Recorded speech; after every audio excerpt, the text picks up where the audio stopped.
watching those linebackers. They commit down. He pulls it out. What a great route by Devontae Smith. He wins on the quick slant, but a great read by Tua on that first play. Seeing those linebackers come down, told him to pull that ball out and make the throw. A 50-yard gain. Tide threatened immediately. This is Harris. Plows straight ahead. Big question whether or not they can slow down the run. And then, of course, the last year in the championship. You know, he had a hamstring in the Missouri game.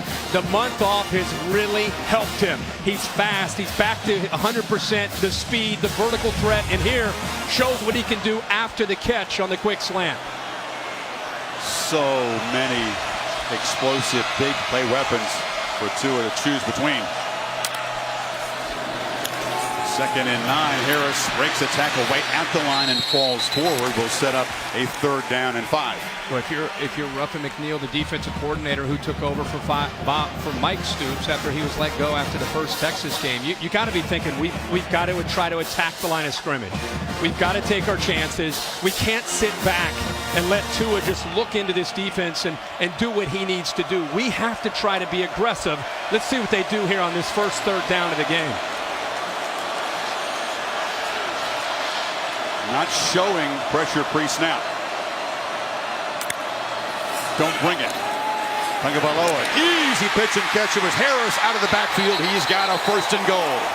They sat back in zone, and the good thing about Tua, like all great quarterbacks, anticipates the coverage and gets the ball out. He's reading this corner right here.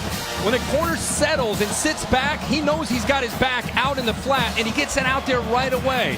Especially since it's into the boundary, you don't have time to wait and hesitate. Great read, quick read, and he throws an accurate ball to give Harris a chance on 3rd down. Bama devastating down here. OU really struggles in these situations. Almost never are they able to keep a team out of the end zone when they get close. In fact, they're dead last in the entire country. 130th in red zones and touchdown efficiency. And here comes Alabama, one of the best. And there goes Harris. They clog the middle. He's knocked down. Now is a scramble for the football. Did it come out? Oklahoma says it's a turnover at the 1. Kenneth Murray came running out of there with the football. Chris, Damian Harris was fighting to get yards. Curtis Bolton was 18. Turnover. Yep. But Curtis Bolton got in there, and Damian Harris kept fighting for yards. And by fighting for those yards while he was almost down, we'll have to see if his knee touched, but the ball came squirting out. 18 does the job. I think they're going to take another peek at this one, obviously. You saw Harris stretching the ball out as his legs were getting near the ground. See, he's trying to fight for those extra yards. I think he's down. I don't know. It's very close. You see the ball. I mean, still clearly had possession. Yeah.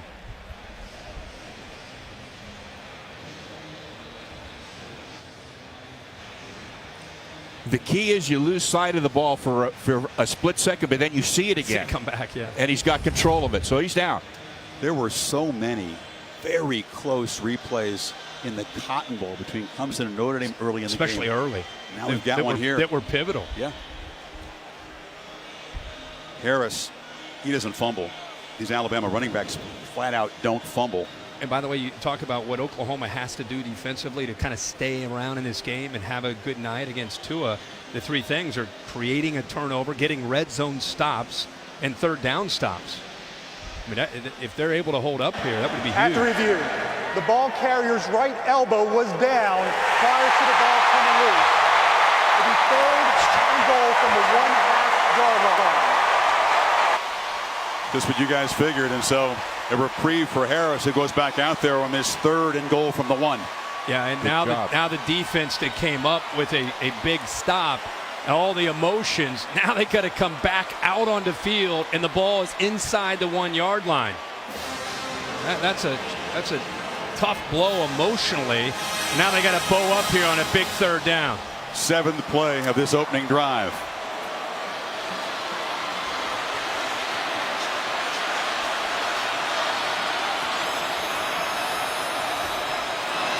Harris barrels in. Tide draw first blood.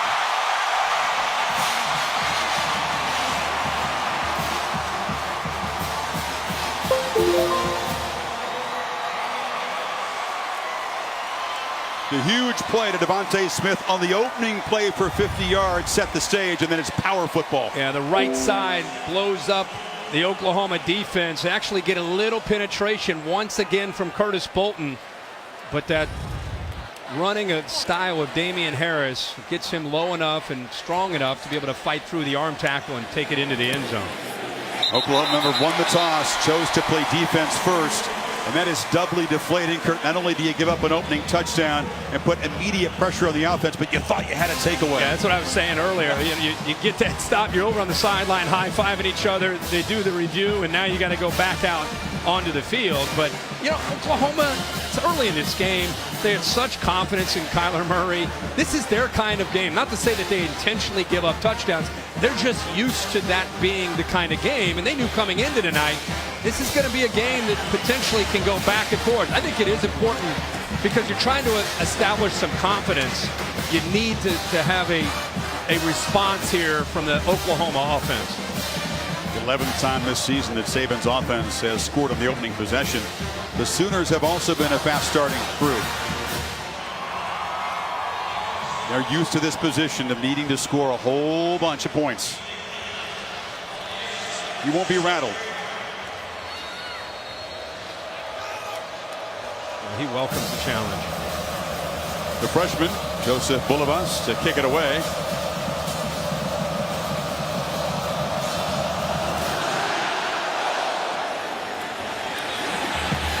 At the goal line, Trey Brown handles the place kicking, the kickoff, and the punting. One of only two guys doing it, and the returner is just ran into. And the ball is going to be down at the 45-yard line. That was Jalen Waddle. He's still down, as is Job, one of his blockers. I think one of his own players ran into him. It looked like his own player to me. Good look.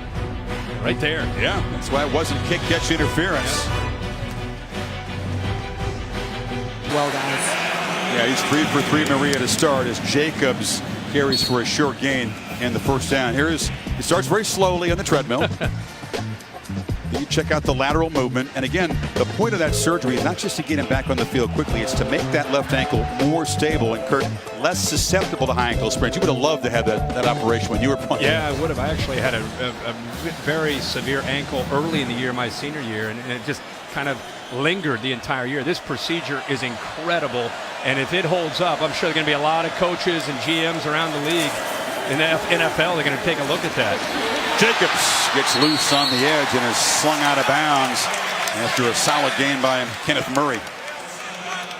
That procedure, you know, some people talking about how Tommy John procedure kind of got started and what it became. You know, think about how many high ankle sprains, whether it's, you know, NFL, MLB, NBA, tennis, you name it. Jalen Hurts had the same thing this year. Yeah. Tackle Jonah Williams has gone through it as well. Developed in Birmingham, that's why it's an Alabama procedure. Tagovailoa, play action, slings it far side, and it's a strike to Irv Smith. The tight end dragged down at the 25. Another first down. Boy, Irv Smith is an athletic tight end with wide receiver skills. He's matched up here against Trey Brown, who's their best cover man. How about that route? He gives him a kind of at the top of the route, a stem inside move, gets separation, and there's the accuracy and the timing from Tua. But a great route there by the big tight end, Irv Smith, at 6'4", 260 pounds. You fake it to Najee Harris and get it to Jacobs in space again. Gets a block, still fighting. It's another first down, tied back in the red zone. When you start to look at this accuracy, Alabama fans know this feels and looks different from Tua. I mean, he's in rhythm. He's getting the ball out. Good effort there by Josh Jacobs. And the weapons just keep coming. Now Najee Harris steps in. You know, I think because of this heat, humidity, Mike Loxley and Nick Saban are rotating backs a little bit more than they normally would because of how hot it is here. Najee Harris, who averages almost 7 yards a carry, he takes his turn. He's got the football. And the man who was on the field in the crucial moments of that win over Georgia gets an early touch here. Yeah, he wants to get his hands on the ball. This has not been the kind of year that he envisioned. He ended up averaging close to 7 yards a carry, but with Damian Harris and especially Josh Jacobs playing so well, his carries diminished somewhat, but incredibly capable. He will more than likely become the face of that backfield next year. A second critical early replay review. If it's incomplete, it's 4th down, so we'll bring in Dave Kataya. What did you see from those angles so far, Dave? Well, remember the rule is he's got to survive the ground when he goes down. You got a foot down, but when he hits the ground, that ball moves. Watch it right here. Now you got a step number 2, hits the ground. He's coming down. On the field is a catch for a touchdown. The previous play is under review. Step. Boy, that Did he is lose so close. possession, though? Even though it moved, Dave? Did he lose possession of the ball? Well, take a look at this. The ball moves to me. The hand strength involved in holding To on me, with Brown swiping To his arm. me, it's a juggle. How about that coverage by Brown? Everything. The Browns coverage, the throw by Tua, and the effort by Ruggs to try to go up and make a catch on it. I mean, it's great. All 3 guys did their job. First 10 How does minutes he come of this down game. with that ball, by First the way? 10 minutes, Kirk, there have been 2 monstrous replay Yeah. reviews here. Yeah. Like the you first one said. went Alabama's way. Like you said, if this is overruled, it's 4th down. Yeah. It's the definition of control, Dave. Does he have enough control of that football as he's falling while his foot is planted in the end zone? Isn't that somewhat subjective and doesn't have to be clear to overturn the call of touchdown? Well, it is subjective, as you say, Chris. From the 4, breaks free and shows his elusiveness and sets up the Sooners out across the 35. And go back to that first drive. Alabama did a very good job of defending the athletic Billy or Kyler Murray. See the eyes. Really good job here by the secondary. Savion Smith as a corner here again, doing a good job. Not getting upfield, squeezing down against the speed and respecting what he can do with his feet. They know how he can extend plays. And I think that time Kyler Murray on 3rd down just holding the ball too long before Christian Miller comes up with the first sack of the night for the Crimson Tide defense. And worse news for Murray, there was an illegal block in the back on that kickoff return, which is going to cost them 20 yards in field position. It was on Isaiah Thomas. So Brown, who is the man who made that return, is on the field, and that's even worse news for one of their better defensive backs. That's their best cover man. Kyler Murray loves a challenge. He got a huge one right now. He's got it. Hasn't got rid of the ball yet. This is 4 Oklahoma plays, and it's a scramble and 2 sacks. Laura? Kyler Murray very frustrated on the sideline, Chris, and Lincoln Riley came up to him and said exactly what Kirk just said. You're holding on to the ball too long. You got to get it out quicker. Kyler talking to his O-line, asking if they're okay and saying they need to go out and get it this time. Also, every time Alabama gains yardage, as Kyler watches on the sideline, you can see the intensity in his eyes. It's an offensive line that was voted best in the country, the Joe Moore Award. After an 8-yard gain, finally someone other than Murray touches the ball, and it's a first down. Well, this offensive line, look at the career starts with Evans, left tackle, Powers, look at 40, 35, the freshman now up to 12. The right guard, Samia, he's been around for a long time, 47 starts. So they're a veteran bunch, a confident bunch. But I'll tell you who's tired of hearing about them is the Alabama defense. And you can see the intensity that they're playing with here early in this game.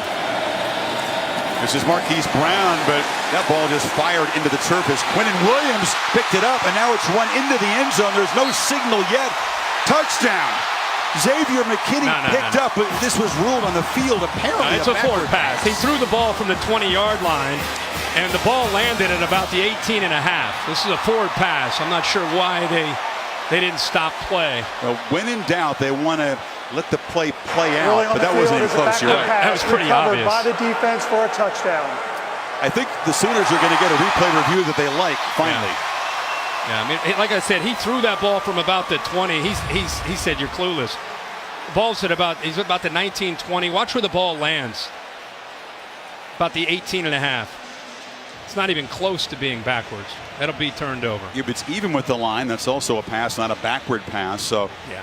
say when in doubt, they want to But look at the throw. More to the point, though, with Williams bearing down, he just buried the nose of the football in the turf. That's the bigger issue if you're Oklahoma, is Murray's feeling that heat. You see Quinnen Williams give him a little nudge there after the throw.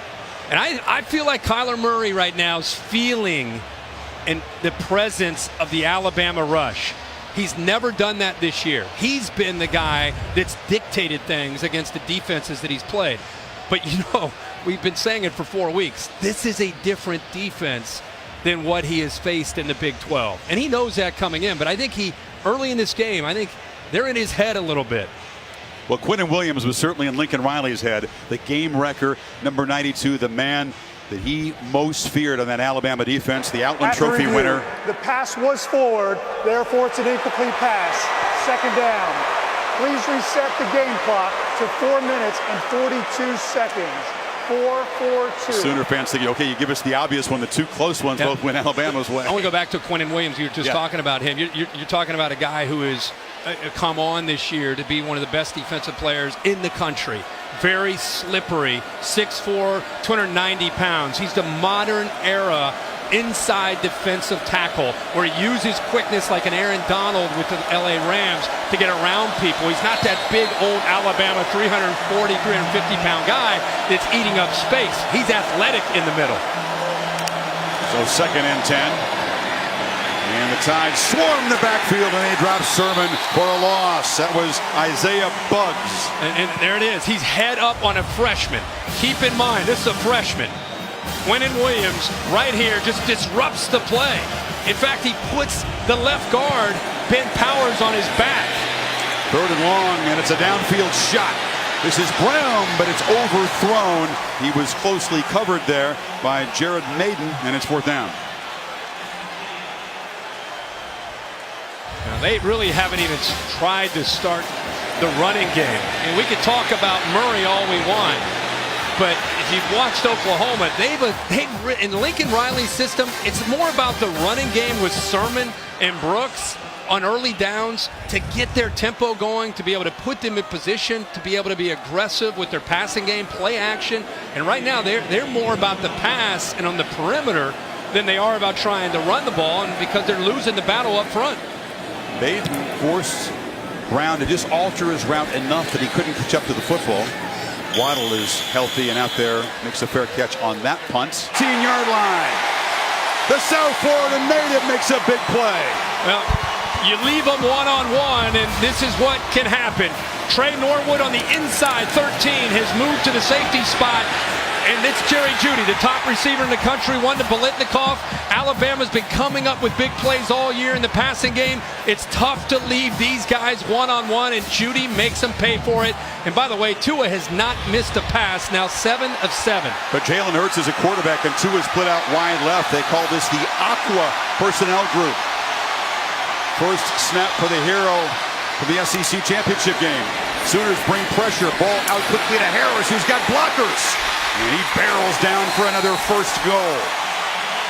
You can hear the reaction from the crowd. The Alabama fans excited to see number 2 get a chance to get back there. And right away, I'm sure Oklahoma sees Jalen Hurts, and they're thinking, old Jalen Hurts, maybe he's going to run the football. But no, he gets the ball out quickly, gives Damian Harris a chance out in space where it's tough for Oklahoma with blockers out there to slow him down. 1st and goal.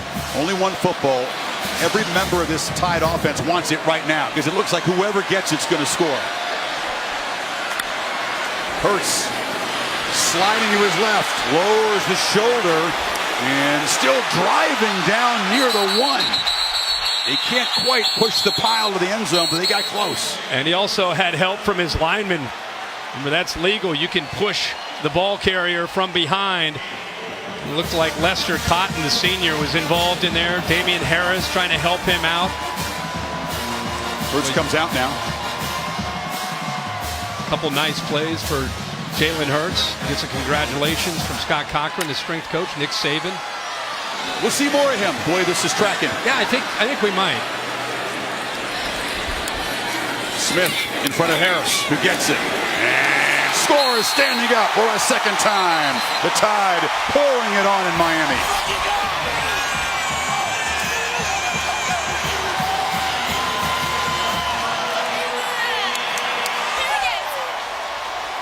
3 possessions, 3 touchdowns, Kirk, and the total yards stand at 191 to 0 at the moment. Yeah, they're in command, obviously, this game, and could not ask for much more from their offense. Doing a really good job. Mike Loxley, the offensive coordinator, and his staff have put together a heck of a plan. These players are executing it. 12 runs, 8 passes, but mainly it's been the passing game with what Tua and these receivers have done. 7 for 7 from Tagovailoa for 148 yards. Had the 60-yard play on the opening play to Devontae Smith. That drive was keyed by a 40-yard catch by Jerry Jeudy. Whatever they're calling, whoever's getting the ball, it's hugely successful. Now what do you do if you're Oklahoma? I mean, you've been here and done that, but again, you're playing a team right now that's hitting on all cylinders, has an incredible amount of confidence going right now in this game, and you look at these numbers, and you got to start somewhere. I'll go back to this. There's such a long game. They've not been able to get anything going, and I'm telling you, it's more about them running the ball than it is about the passing game and Kyler Murray. That's how they get their offense, their rhythm going, and they're getting whipped up front by Quinnen Williams and that defensive front from Alabama. But I think that's what they have to do. They've got to go back to trying to run the ball. Last time the Tide played in this building, you might remember it. It was a first-round knockout of Notre Dame.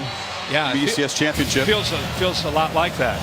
Now the Sooners have a lot more explosive firepower than that Notre Dame offense did, but the hole is getting deeper by the minute.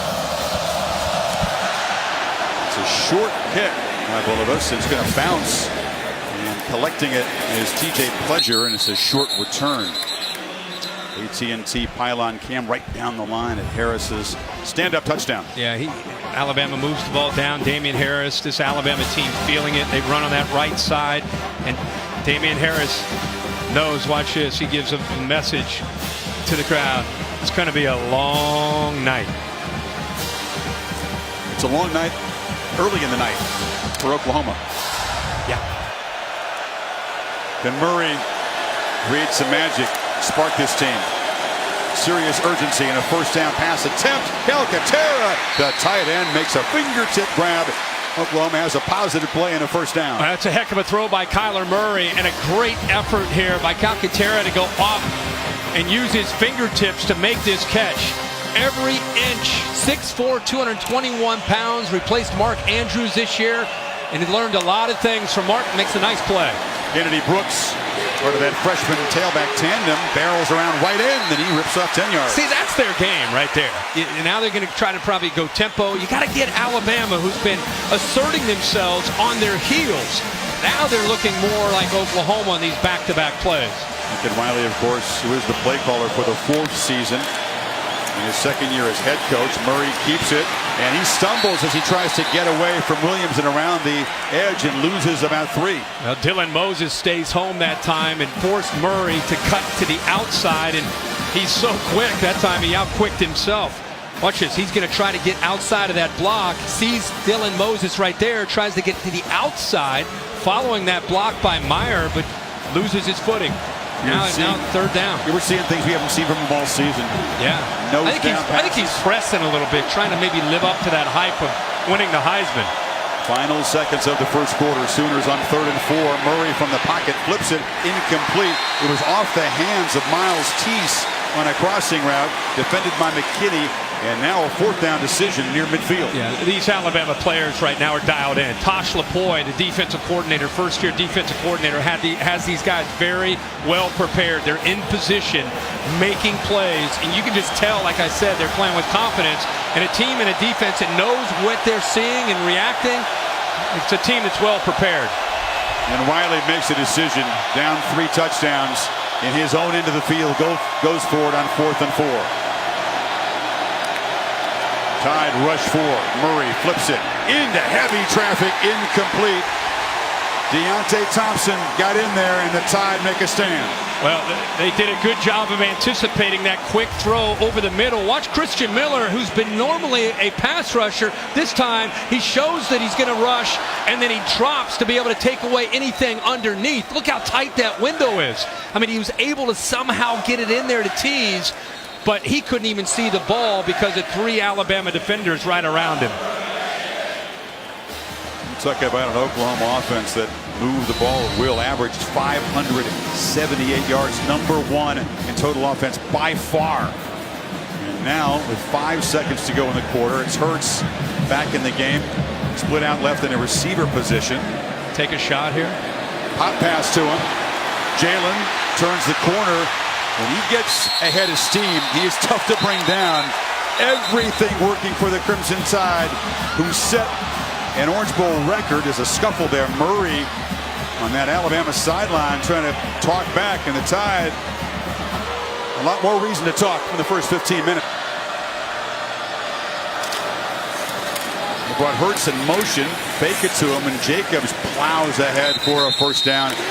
The 31. Tua is off to a great start. 8 of 8. We've seen a little bit of everything. The RPO on the very first play of the game. Run pass option. Linebackers came up. He made a great read. Recognition. Gets a one-on-one matchup with Jerry Jeudy. Takes it and throws the ball incredibly well with the accuracy. Here, another great throw. Incredible catch by Ruggs. And this is something to see on that throw. They went low, and he was able to still make that accurate throw.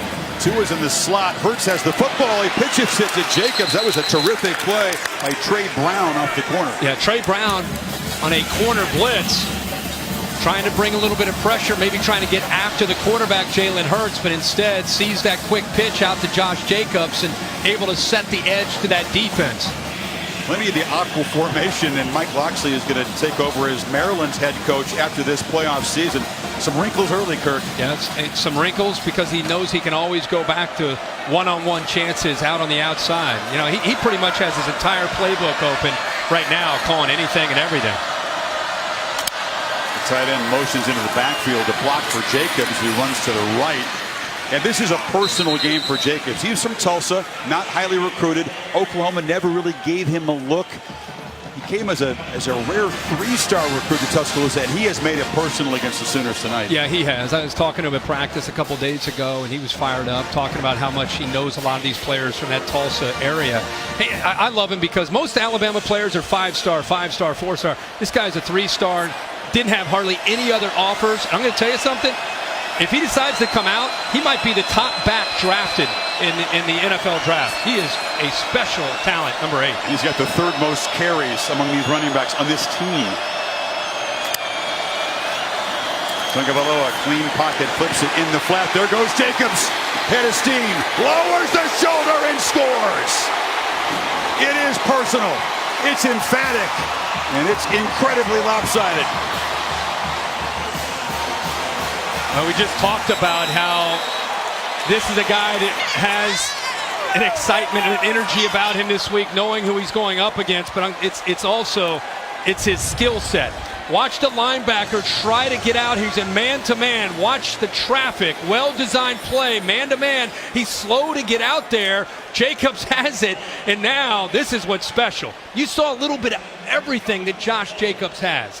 Ability to go out, make the catch, speed out in the open space, and then the physicality and toughness to bang, lower his shoulder and go right over the safety, Robert Barnes.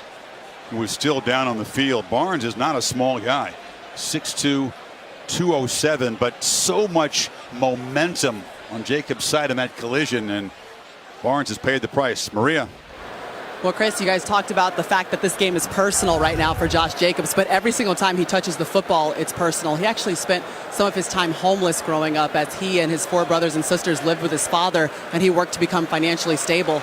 He always told himself that he was going to go to college and make a way for his family. He has a young son named Braxton who's at home in Tulsa, Oklahoma right now, and he grew up in a very rough neighborhood. He said he's lost 2 cousins over the last 3 months, and he wants people to know that someone great can come out of that city. So he's carrying on the legacy of his dad, Marty Jacobs, for his son, Braxton, and so far, so good tonight, guys. Many sources of inspiration for that man tonight. And I'll tell you, one of the more personable guys. He's one of your favorite guys. One of my favorite guys in the country, yeah. And has been for the last 2 years. Well, we met him way before he'd ever touched the ball for this team. We'd see him in the weight room. He'd have an injury. He's kind of overcoming. We'd come in and say hello to him and just would sit there and just one of those guys you just want to talk to and has a big smile on his face. So that's a guy you pull for. And the starting free safety does not look good as Barnes is helped off, favoring that right leg. Bulovas has been busy. and accurate. The team that has missed 8 extra points this season. Kyler Murray has struggled 1 of 5, 18 yards, sacked a couple of times, and it's been unsettling. The impact has been obvious on him. Yeah, I mean, this is as bad as it could go for Murray and this offense. And just watching them come out onto the field, they need a spark. I mean, somebody's going to have to make a play here, because I'm going to tell you something. If you're not familiar with Alabama, they don't feel sorry for you. They do not slow down until it's over. And they flip it short. This is a catch made by Carson Meyer, and the big fullback off and rumbling. The former basketball player is a good athlete in space. Shows that. He's set up inside the 40. And we talked about how they need to do something. Watch him kind of disguise it, delay, and then comes across and then picks up that block right there. That was a big block by Kennedy Brooks that freed him up to pick up about another 15 or 20 yards. But a nice, slow, he does a good job of disguising that he was blocking and freed him up. This is Brooks now as a runner. Powers for a short gain. Carson Meyer was hoping, after a season that produced 16 catches, he might be involved in some wrinkle plays tonight as the Tide look to take away Marquise Brown and CeeDee Lamb. By the way, they have so far. Yeah, they have. You know, he's kind of in that role of Dimitri Flowers over the last couple of years. Blocks a lot, but can catch the ball to the backfield. And now it's Lamb downfield. Jump ball comes back and makes the catch. His first of the night as he beat the freshman Surtain. And we've got a flag back close to the line of scrimmage. But that's what you want to see, is CeeDee Lamb one-on-one against a true freshman, Surtain. A good job here of kind of pulling away, locating the ball. Surtain never had his head turned around to locate it. And I loved how Murray put it up high in the air to give Lamb a chance to adjust. Holding. Defense, number 33. That penalty is declined. Result of the play, first down. Ball will be at the 2-yard line. Everyone was huddled back at the line of scrimmage, but on the Tide. Jennings actually tackled Jeremiah Hall, who ended up trying to release outside of him, and he just pulled him down right in front of an official, and he threw the flag, and obviously Oklahoma will take the play. Less than a minute to move to the 2-yard line on this drive. Murray goes in motion. It's Sermon in a direct snap, and he walks right in. Sooner fans saying, where was that about half hour ago? But there's so much game left. I mean, 11:48 in the second quarter. This is what you need. We just talked about who's going to provide a spark for this team. And 4 plays and 75 yards, they go into the end zone, and there's some pushing and shoving. The flag actually down. I love the patience there by Trey Sermon before he took it into the end zone. We talked about Oklahoma's DNA. It's a very proud program that doesn't fear any opponent. They've been embarrassed here, and they're chirping, and the Tide are chirping right back. The result of the play is a touchdown. After the play was over, unsportsmanlike conduct, offense, number 71. That 15-yard penalty will be enforced on the ensuing kickoff. That is number 71's first unsportsmanlike conduct foul of the game. It's Bobby Evans, who comes from the same hometown as Murray, Allen, Texas. And Bobby Evans gets tied up after the touchdown with Isaiah Buggs. Here's Austin Seibert. Nobody's kicked more PATs in the history of the NCAA. He needs 5 points tonight to break the all-time career scoring record for kickers.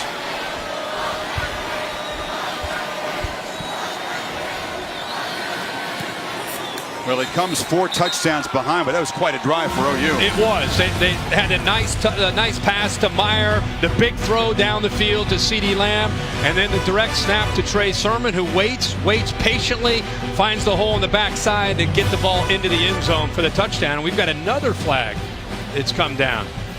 That was well after the PAT. Already Oklahoma was going to have to kick off from the 20. Previous the try is good. After the play was over, dead ball, personal foul, unnecessary roughness, number 75 of the offense. That penalty will also be enforced on the ensuing kickoff. That's Drew Samia, so 2 different offensive gifts. Youth football down here is serious business from a very young age. They don't mess around. Well, you don't see many kickoffs from the 10-yard line. The first one moved it back to the 20, and then half the distance on the second. Unnecessary roughness. When you're trying to get back into the game, you lose your cool, and now you pay for it, kicking off at your own 10. I mean, Seibert creates a lot of touchbacks, but if he can reach the end zone from here, it's a good effort. Taken at the 20. Actually, was there a fair catch called for? Brian Robinson evidently waved his hand for some reason, even though Jacobs made the catch. That cost him some field position. He sure did. He wanted to take off and try to get it at least maybe close to midfield. Sooners very lucky to not be pinned back. Right. Tide taking over at midfield. For sure. Lincoln Riley trying to get his team to buy in. Also Kyler Murray trying to do what he can to get his team fired in. It's actually Robinson, as you said there. Josh Jacobs saying, I got it, I'm taking this thing. There's Kyler Murray after that touchdown talking to his offensive lineman like, let's go. Trying to ignite them. Samia, a senior, you talked about the experience. Again, this group voted the top O-line of the country, and that's another source of inspiration for Bama's defense, and they didn't need it. Hurts in the game, in motion. Play action fake. Tagovailoa slings it downfield for Waddle, who can't quite catch up despite blazing speed. There was help for Brown from Norwood. That's huge by Norwood because he was actually uptight. Recognized that Waddle's going downfield and he's in the middle of the field. He's got to get back to try to help Brown out. That was a very good job of playing the middle of the field. Keep in mind, Trey Norwood's a corner. All year he's a corner, but because they don't have any safeties, they had to move him in a Big 12 championship game to that safety spot, and there he shows some pretty good instincts for a guy that hadn't played a lot of football at the safety. And to double clutch it on the fake, and Ruggs is going to be tracked down for a loss by Caleb Kelly, the linebacker. Yeah, good job of staying home. That time, Tua in this offense trying to catch him. Watch everybody on that offensive line going to the left. They try to catch them napping, out of position. Caleb Kelly is home. The rest of that defense, they leverage the football, and now they've got Tua and Alabama to 3rd and long. They've been playing zone on 3rd down. See if they disguise and try to bring pressure or sit back. Tied 4 for 4 on 3rd down so far. Need 10. Sooners bring late pressure. Tagovailoa gets it out high, incomplete. Looking for Smith, and well defended by Brown. And the Sooners force a punt for the first time. And that's what they needed. That's what this Oklahoma team needed. They needed a touchdown to stop the bleeding. Training tent on the Alabama sideline. It's an option pitch. Shades of old school Oklahoma. They won a few championships with that style. And Sermon picks up a nice gain. Look at that block here. Let's go back to this. Mack Wilson's a physical linebacker, and boom, he hits him low too. Hits him low, right, the shoulder right into the chest. Clean hit. Lamb, he's the physical blocking receiver, also a great speedy playmaker. Yeah. That's 7 on the option play. Now it's Sermon trying to get to the edge. Tide string it out. And he's going to be shoved out of bounds by Fedarian Mathis, who's backing up Williams, who's again on the sidelines. Well, I thought Trey Sermon would have just lowered his shoulder there near the end of the play and just tried to get to that first down. Instead, he's kind of dancing.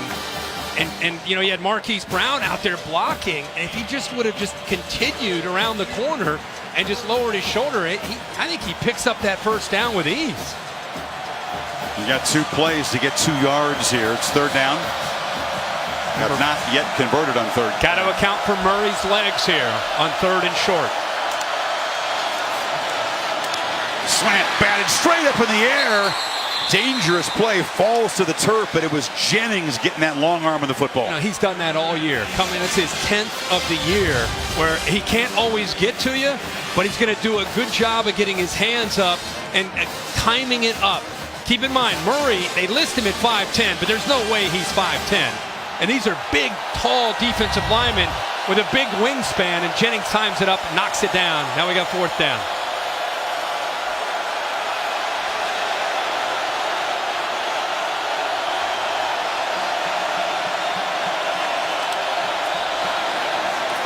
From the pocket, Murray flings it far side. It's a back shoulder fade, and Lamb makes the catch as they convert to the 14. They go after the true freshman. Lamb, you know, he just had that great block. And Marquise Brown gets a lot of attention. I think Lamb's their most complete receiver. Really has grown up here in his second year for the Sooners. High tempo, Sermon barrels ahead. This is more like it. This is what Oklahoma has looked like throughout the season on offense. Yeah, that counter play where they're able to follow that left guard and left tackle. Sermon has good patience there. He's healthy now. He's had an ankle a lot of this year. It's good to see him healthy. You're right. This is the kind of Oklahoma attack. And I love the guts there on fourth down. Instead of just looking for a short throw, they go downfield. Murray took a look downfield, now tries to make something happen with his legs. Cannot get the corner. Well played over there by Savion Smith. Yeah, Savion Smith just making sure to use the sideline as his friend. You get out there against Kyler Murray in space, and I know it's Alabama, but still, it is tough to bring him down one-on-one, and that time Smith did a nice job of using the sideline to his advantage. And finally, Kirk, with some first downs, the Sooners able to test the stamina of the Tide defense with some tempo. Subs on both sides. It's 3rd and 5. Well, Calcaterra is a good weapon right here in this area. Slot left, looking that way, throws for him in the end zone. It was behind him. He's made some tough one-handed catches. Look at the one that sealed it against Texas. Couldn't make that one. 4th down. No, he was covered by McKinney. Came from the inside, and because got to stop the last time. Capital One rewarding performance. It's a tremendous start for this Tide offense. Everything they tried worked. Yeah, everything. It's been a very balanced attack. Tua's had an incredible first half. All the talk about his ankle and how he would hold up. He's been great. 10 of 12, 184 yards, couple touchdowns, spreading the ball around. It's a heck of a catch and run after the catch by the running back Josh Jacobs. It was right over top of a safety and into the end zone, right over Robert Barnes. Remember that last time out, Oklahoma had a 3 and out. Jacobs runs left. But we're a Rutledge. Well, Chris, after Oklahoma finally did get a stop, their entire mannerisms changed on the sideline. They were pumped up. They were excited. Before that, exhausted and on their heels. The message has been, don't look at the scoreboard. Just continue to play like this and get one stop at a time. They are, of course, without their starting safety, Robert Barnes, who's dealing with a right hamstring injury. And replaced by Patrick Fields, a freshman, number 10. Jacobs at a crease and barrels out for a first down across the 35. Yeah, another nice move there by Josh Jacobs. You got 2 tight ends right now in for Alabama. They've been spreading them out with receivers. Got a feeling that Mike Loxley right now, based on the way this game is, the ebb and flow of it, look at the clock. Would be a great thing for this offense to do is get physical and try to eat a little bit of this clock and have a nice long drive. We're feeding on hand of the inspired man tonight. Jacobs just makes Parnell Motley whiff in space. Yeah, there's 2 things there that you like to see. Number 1, the effort and the block here by Devontae Smith coming from the left on a crack block right there on Trey Norwood, and then the shake. I mean, that's a video game shake there. Keep talking about Josh Jacobs and how much we like him. That's Motley trying to come up with a tackle, and instead he almost has to come up with a slide kick in soccer. Slide tackle. A smile from Jacobs after that run. That felt pretty good. Yeah. 2nd and 3. He's got it again. Quick penetration, and Jacobs picks his way. A flag comes out. That's a hold. Jacobs goes to the 44. And now there's a scuffle.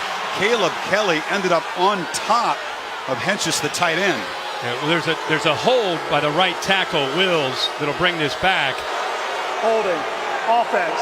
Number 74. 10-yard penalty from the previous spot. 2nd down.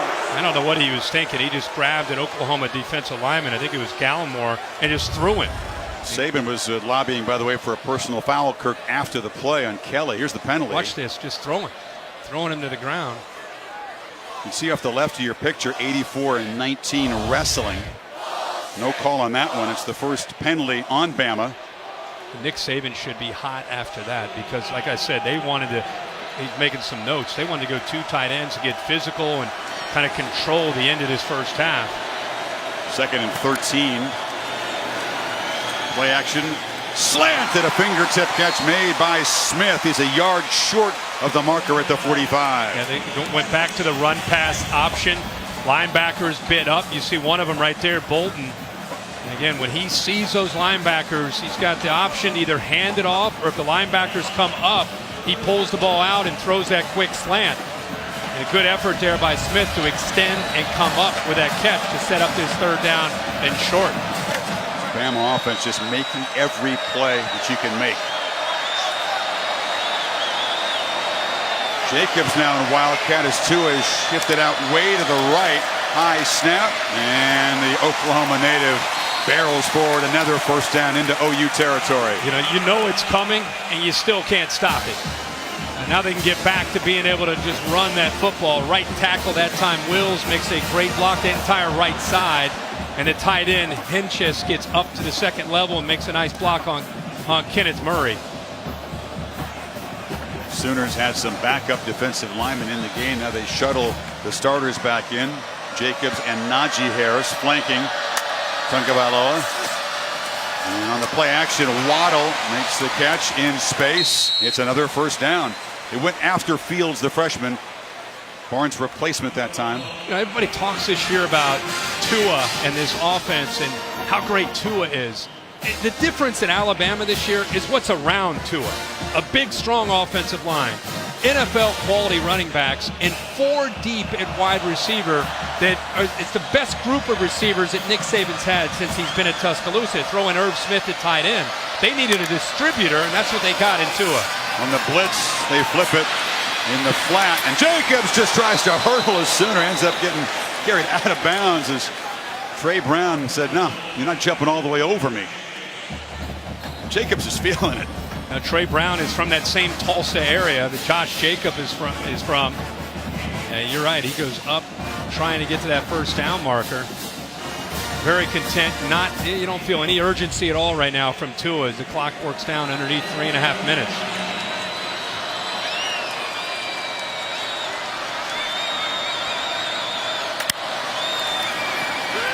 Action, short one, and just in front of Trey Brown. Judy able to grab it, and they move the sticks again.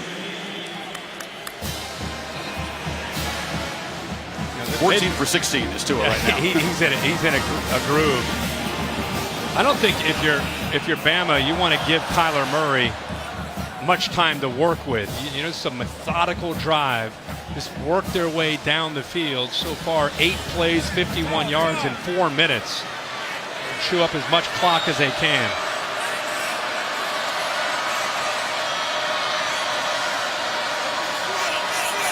Pre-snap chess match. Sooners showed pressure.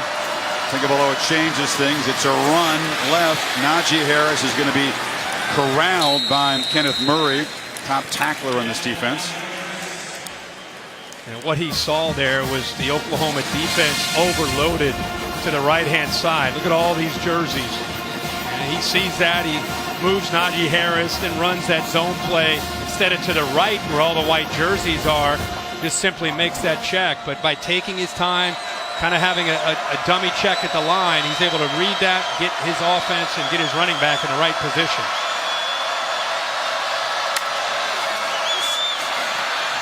Again, in the flat, Harris tries to hurdle another Sooner, knocked down by Fields right at the marker, just inside the 10. Spot it just short, so it's third down. You're right. This is a totally different tempo. Yeah, you just work. You knew when this drive started, you knew what they were going to try to do, and they're close to 6 minutes that they've eaten up on this drive. We talked to Saban about this. Do you throttle back, trying to keep the ball away from Murray, or do what you've done all year? And he's elected to do what he's done all year until now. Yeah, this drive, he knew it. Jacobs again. Lincoln Riley comes down and calls another timeout. Once again, Tagovailoa was split out wide left with Jacobs in position to receive the Wildcat snap.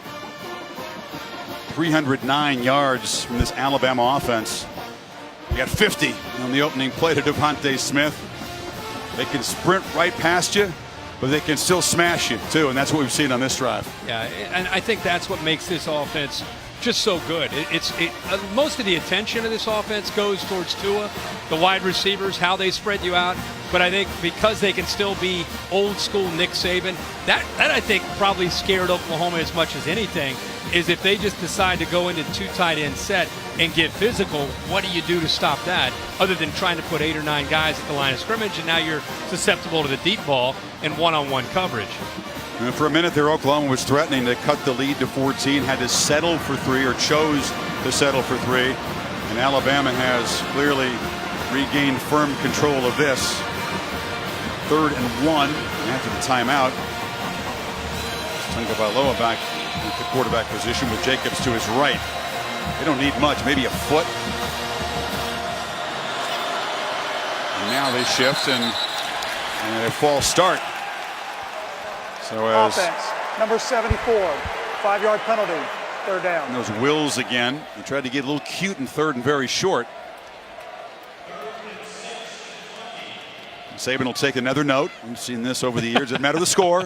This is something he'll file away for halftime or next week, perhaps. Yeah, he's got a few things they got to fix before they get ready for the second half. 9 points more per game than any Saban offense at Alabama or any Alabama offense in history. This group. Been seeing a lot of run-pass options with a quick slant. Reading those linebackers who look like they're coming. On 3rd and 6. Saban runs down and calls a timeout. The play clock was at 1. He noticed it. So the execution, not what he would hope for at the end of this long march. You mentioned Oklahoma will get the football to begin the 3rd quarter after deferring. He says, we needed that much, Wills, before you penalty. Well, coming up, stay tuned for the Indeed halftime report. We got Reese Davis, Desmond Howard, David Pollock. Buddies from game day on the field. They'll highlight from that Goodyear Cotton Bowl dominant performance by Clemson and all the other games. It's a Big Ten doing so far in the bowl. Michigan today hammered by Florida. Yeah, I saw that, and I didn't get that final at Purdue. With Purdue ended up losing to Auburn. I saw. They're still playing. They're still scoring. That was bad. I think Wisconsin won, and Minnesota. Wisconsin hammered the Canes. Pinstripe Bowl. Yep. 3rd and 5 here.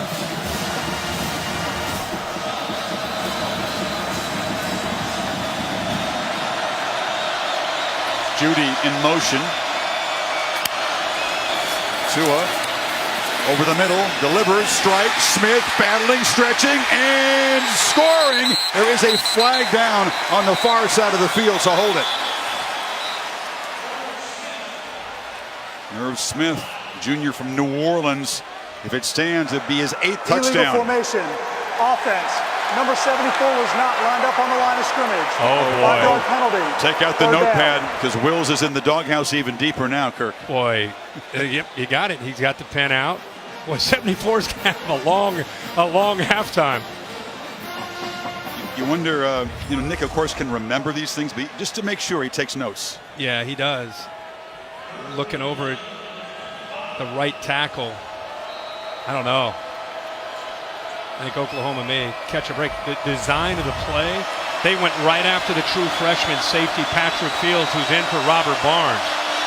It was 3rd and a foot, or less than that. Now it's 3rd and 10. And Tua steps up. He's got room to run. Escapes. Hit. Doesn't matter. He's knocked down just short. It'll be 4th down, back where they were a couple of plays ago. Yeah, there's the ankle. Everybody wanted to see how his ankle is. And when he's healthy, you have to account for him on 3rd down if you're so worried about the receivers. But that time's the first time tonight we've seen him take off, and he did a very good job of coming very close to picking up that 1st down. But no, Alabama or Oklahoma brought the blitz. Nobody left to pick up Murray or Tua. Sooners haven't stopped anybody on 4th and 1 all season. Jacobs again in Wildcat formation, and they're getting cute down here. That was another false start. Damian Harris was lined up to the right side, and Saban just threw the card down that time. Well, he's clapping his hands, trying to get the ball snapped, and I think Damian Harris was anticipating that the ball was going to be snapped. I need a new headset, coach. That one got broken. It's in a couple of different pieces. Now it's 4th down now. It's going to be 5. And you don't have to lip read very skillfully to know that he's not very pleased.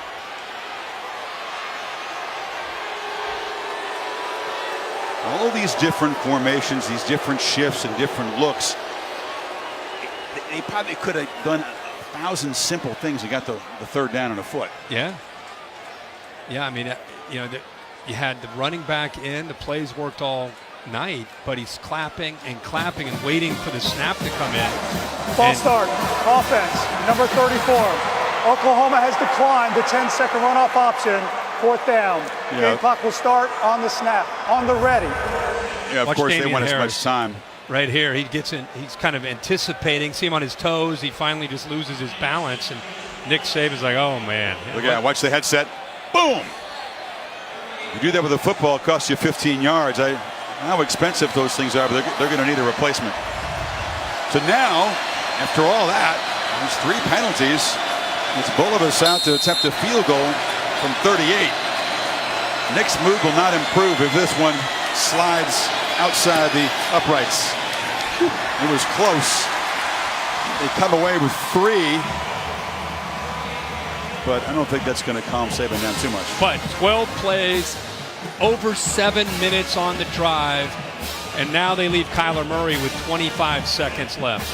And a long walk from Mr. Wills to the sideline.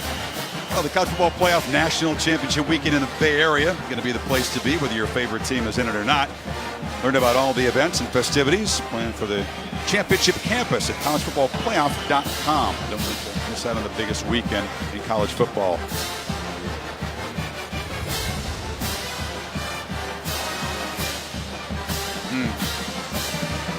No words needed.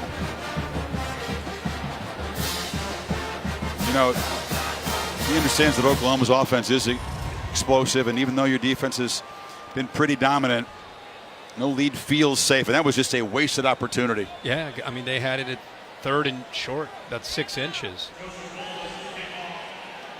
That's why he's frustrated. They left points on the board there. That just changed the tenor of the halftime talk in the Alabama locker room, that last sequence. Yeah.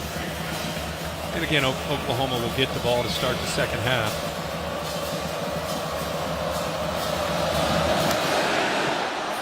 Bulovas boots it, and a fair catch made by T.J. Pledger. So 25 seconds. You've got big playmakers. You feel Alabama's going to drop way back and try to deny Murray a chance. Look at that, only 140 yards of total offense. 22 fewer than any half all season long. With that being said, I think the last 2 or 3 drives have been better for Oklahoma than the way this game started, where they were just shell-shocked by Bama on both sides of the ball. Couldn't be worse than the way it started. Yeah.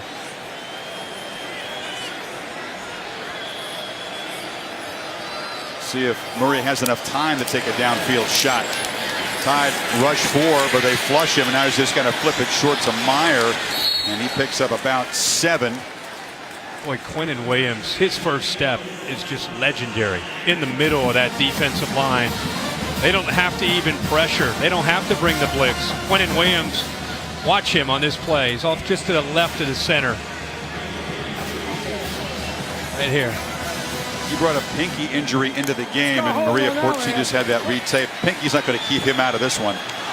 In the flat, Brooks is a good receiver, able to get to the 41, but that uses 6 seconds and leaves just 12. You know, watching this game, one of the parts of the plan, I think, for Oklahoma was to wear down the Alabama athletic defense. And the way you do that, you got to stay on the field. You got to get first downs. You got to, you look at the plays right now. They only have 28 plays run.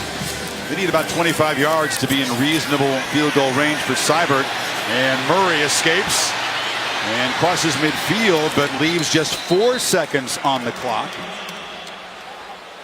Leaves time only now for a Hail Mary.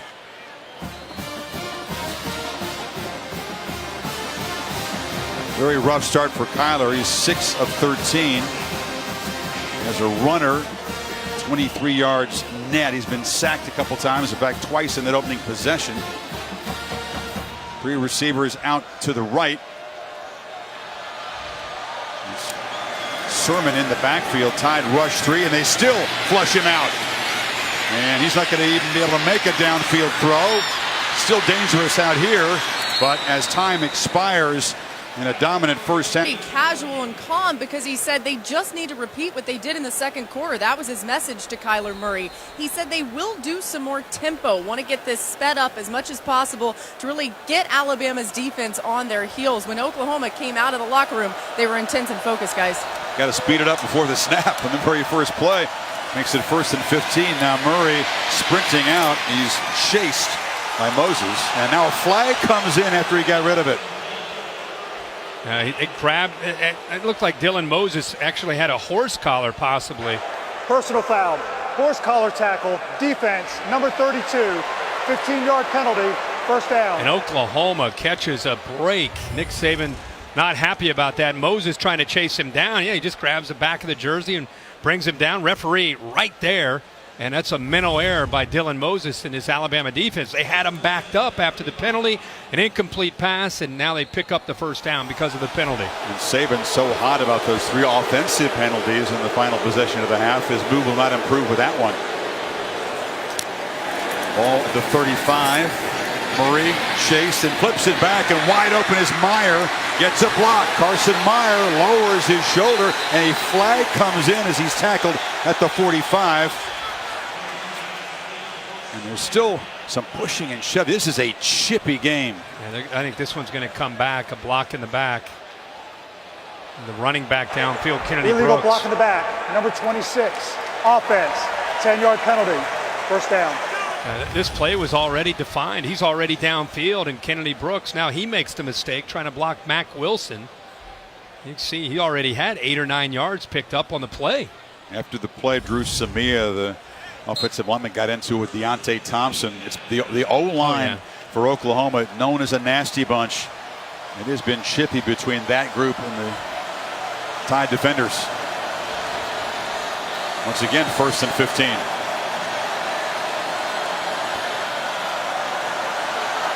He's got to hurry. Snap it at 2. It's a keeper. Murray shows the explosiveness. It doesn't look like a lot, Kirk, but he got 7 yards. Yeah, he does look a little hesitant. I think it's because of the defense and the way they're leveraging. You know, Marquise Brown, all the talk about how effective he could be. Could he be out here playing number 5? He is right now, does not have a catch in this game. There's a drop on a short pass. Murray from the pocket flips it high for Brown. They try to get it to him. That one's on the quarterback. Yeah, he had him open. Did a nice job of sitting down. You see he's communicating. Kind of sat down in the soft spot of the zone, but Kyler Murray's trying to run for his life. You see he was pointing into the middle. I was trying to work to the middle of the field, and Murray wanted him to settle right there where he could have picked up some yardage. But he is hobbling out there. I'm watching him run his routes. He does not look the way he looked early in the game. In this urgent possession, it's 3rd and 8, and now the Tide come across where they drawn.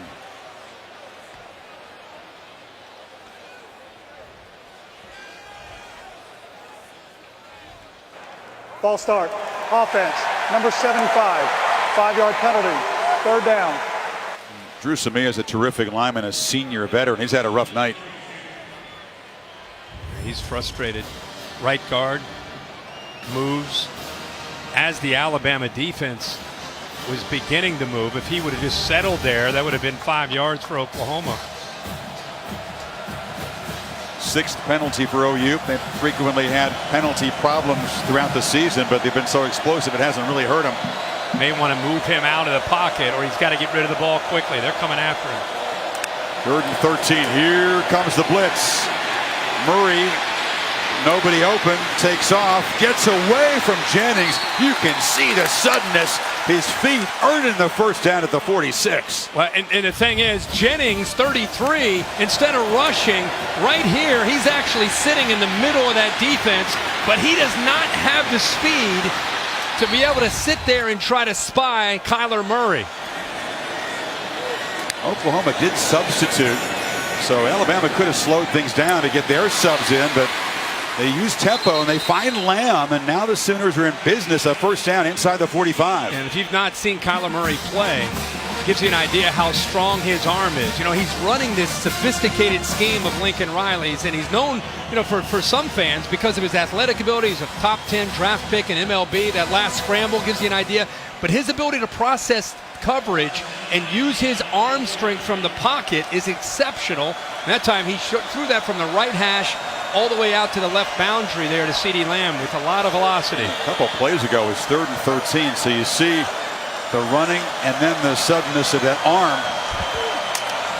And the Sooners threatening.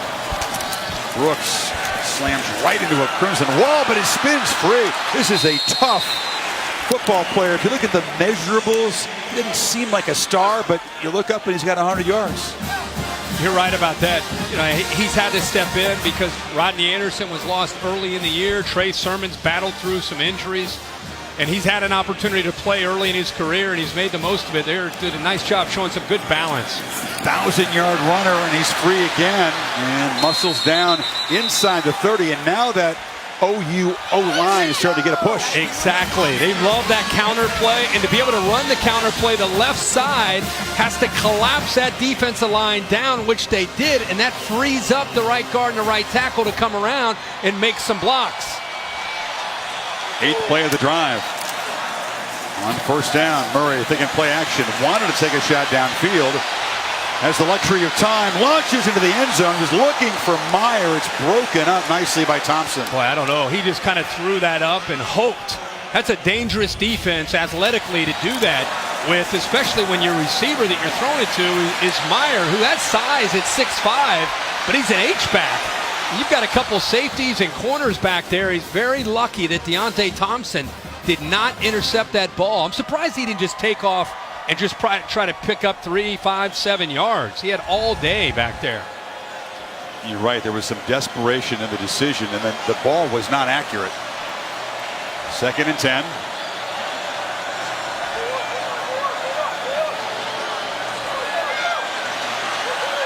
Got to hurry. They snap it at 2. Brooks running right.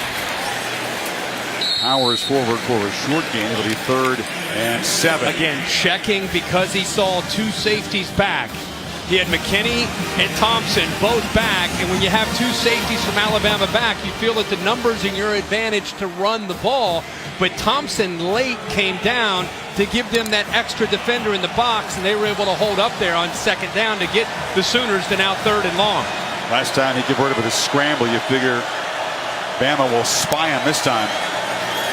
They rush 4, they flip it into flats to Kennedy, who escapes. And Brooks barrels down another 1st down as the freshman from Texas begins to make an impact here. You're going to see Marquise Brown set kind of a pick right here on Mack Wilson, who's man-to-man. They do a good job of getting the ball to the outside to Brooks. Really elusive in the open field. And Mack Wilson unable to make that play out in space. He had him short of the 1st if he could have made that tackle. Back-to-back 3rd and long conversions.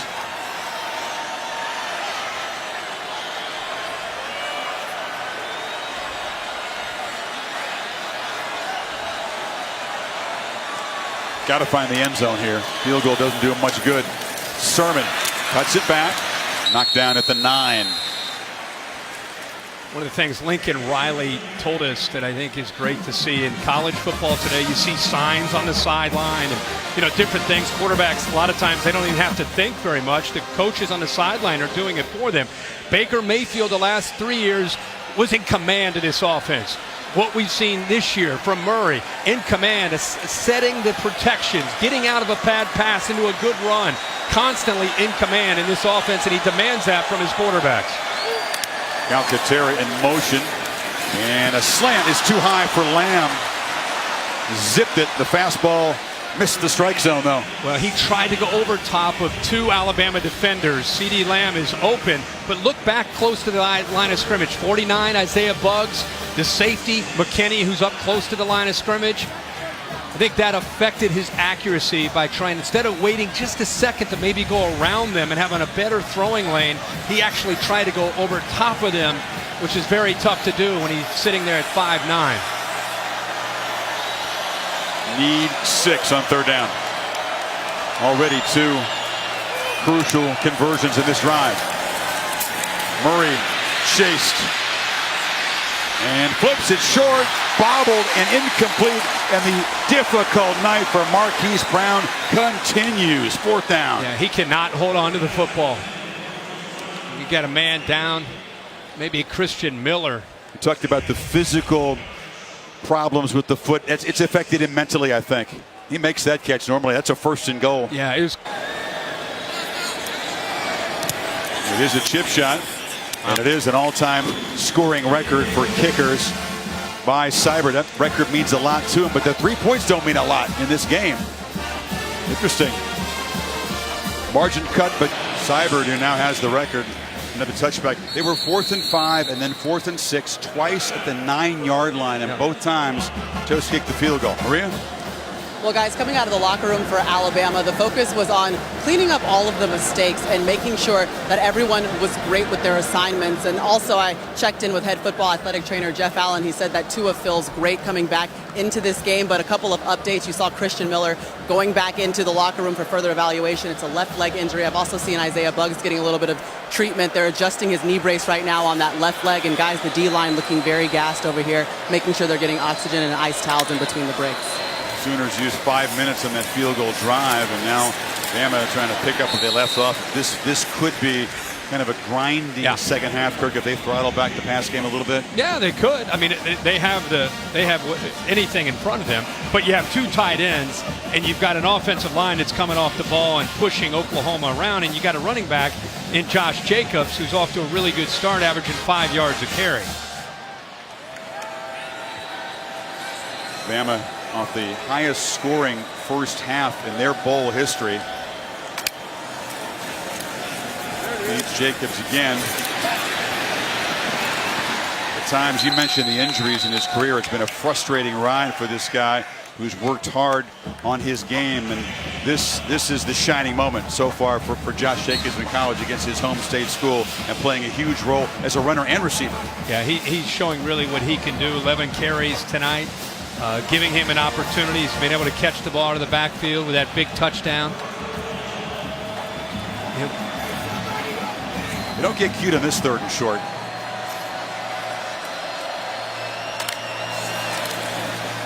You keep it simple. No 5-yard penalty this time, and Jacobs picks it up easily. Now if you're Mike Loxley and you're upstairs looking down as an offensive coordinator, and you got this power formation where you've got 2 tight ends, and these safeties are starting to cheat down very easily. Could continue to either run the ball, or he could go play action here, get the safeties down, create a one-on-one opportunity, and hit a big play in the pass game. And it's a 1st down play action. Tagovailoa wanted to throw it. Now he's going to cut back, duck under a physical tackle, and pick up 4. Kenneth Murray was hunting him up. He sure was. Good team pursuit there, and we've got it's like a man down. It's like Bledsoe. Starting defensive end, junior. Injuries on both sides piling up. And we'll step aside again. Backup is in there. Just got to say it fast. You're a beauty. 2nd and 6. Jacobs slipped the tackle in the backfield and dives into OU territory for a 1st down as his big night continues. Watch Curtis Bolton, who does a good job again. He looks like he's down, but does a good job of being able to shoot through some gaps tonight. Now, keep in mind, he's undersized, but he's able to get in there. And again, there's Josh Jacobs. It doesn't always show up when you look at his stats, but just because he's 5'10", 216 pounds, do not underestimate how physical of a runner he is. Low center of gravity. We saw him earlier after that catch make a nice play, getting into the end zone, ran over their safety.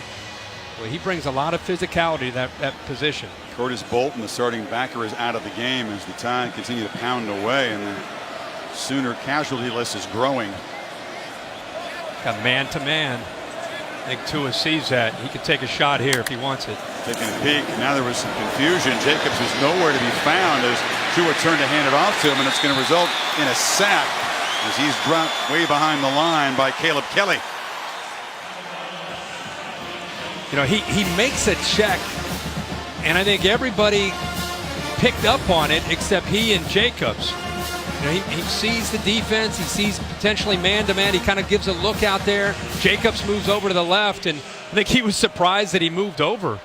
He looked to hand it maybe off of maybe possibly play action, but bit of confusion. 6-yard loss. Second and 16. There's been far too much of that confusion for Saban's liking the last few possessions. Tua still got it, flips it in the flat on the run. Irv Smith, and a nice shoestring tackle is made there by Norwood to prevent a bigger gain.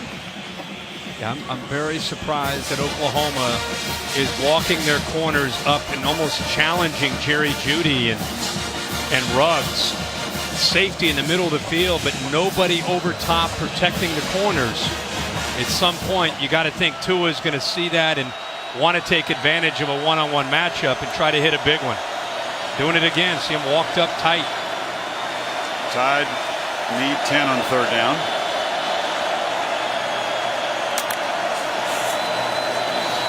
Tua. There it is. Does take a downfield shot against single coverage. Jeudy works back and makes a tremendous catch at the 17.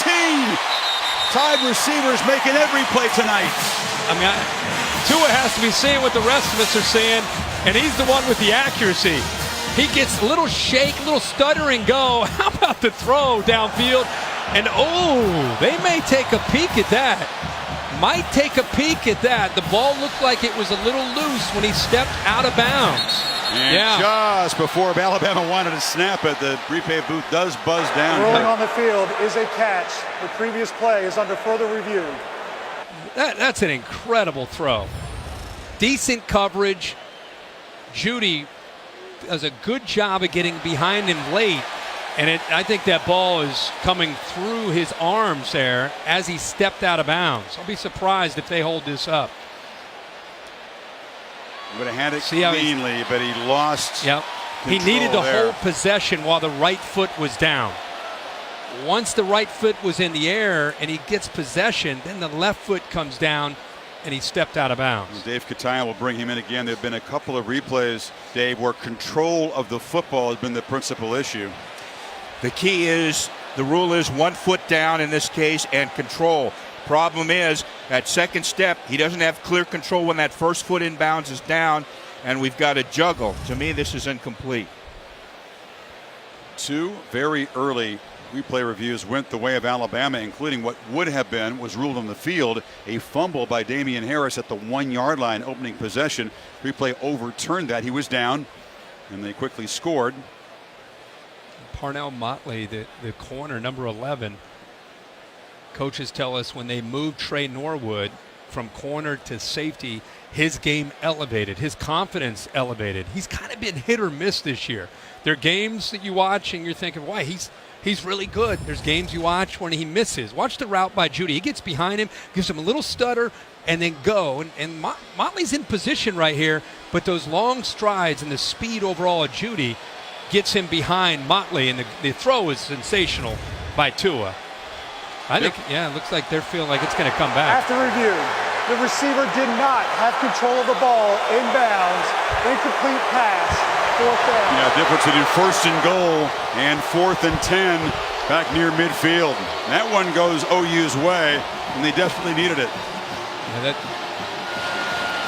Motley feeling good, and he did play it pretty well. I mean, the ball was thrown with incredible accuracy to give Jeudy a chance, but he did not get that foot down, and OU gets a stop, gets the ball back. Motley's the kind of guy, he's been toasted in some games, but he's made some crucial interceptions. He had 3 of Oklahoma's 6 picks, including picks that sealed the Iowa State and Army games. He had the pick in overtime. That's what I'm saying. It's been kind of a hit or miss. He doesn't just kind of go unnoticed. He either makes big plays or he gives up big plays. Alabama crowd still booing the replay review. And I spotted the ball in the left hash. Now they're moving it over to the right hash. Not many punts by Bama tonight, so not many opportunities for CeeDee Lamb to make an impact as a returner. He's standing at his 10. It's a Booth that's right away from him to give him on. Murray escapes and shows that electric speed and scoots for a quick 9. Laura? Chris, you're talking about the rhythm of Kyler Murray and Marquise Brown. Brown didn't even practice until they got here to Miami, so he hasn't had a lot of reps in a month's time.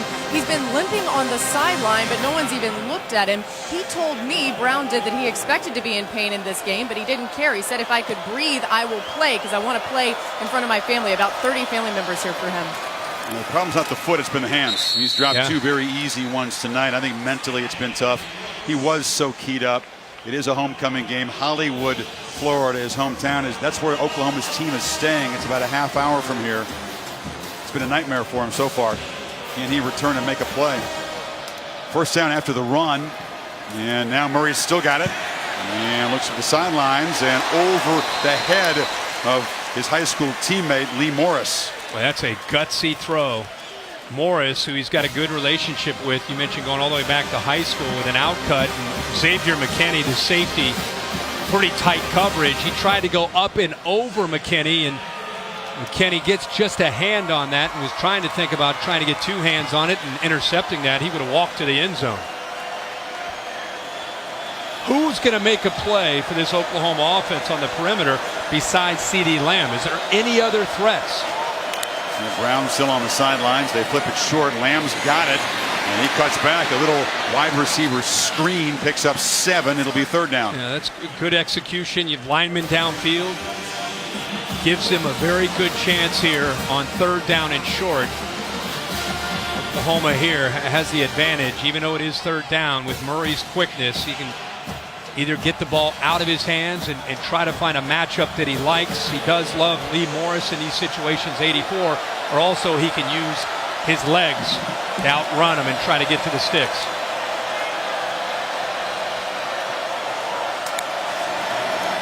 From the pocket, slant, Lamb, catch, first down into Bama territory. Paid the price, but held on. Yeah, he sure did. That's a great route again. CeeDee Lamb, man, he is really grown up in this 2nd year in this offense. Played a lot as a true freshman last year. He knew that hit was coming from Deontay Thompson. Really nice job on that quick slant. Gets to the inside of Surtain and then looks up just in time to be able to protect the ball before Thompson lowers the boom. Murray escapes, lofts it downfield for Morris, who's got it for a touchdown. Check it, it's Charleston Rambo.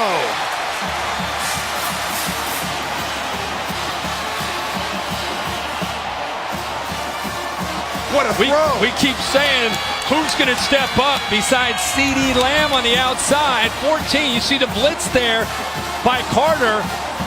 Nobody touches him off of the release, and he's got those long strides for a freshman. Makes a big play. You know, he had a big catch in the Big 12 championship game against Texas, and he comes up clutch here for the Sooners, and Kyler Murray gets behind coverage and makes the play. His first career touchdown is an enormous one, covers 49 yards, and Oklahoma finally with an explosive play in the passing game. You're going to see a blitz coming from out here from Carter.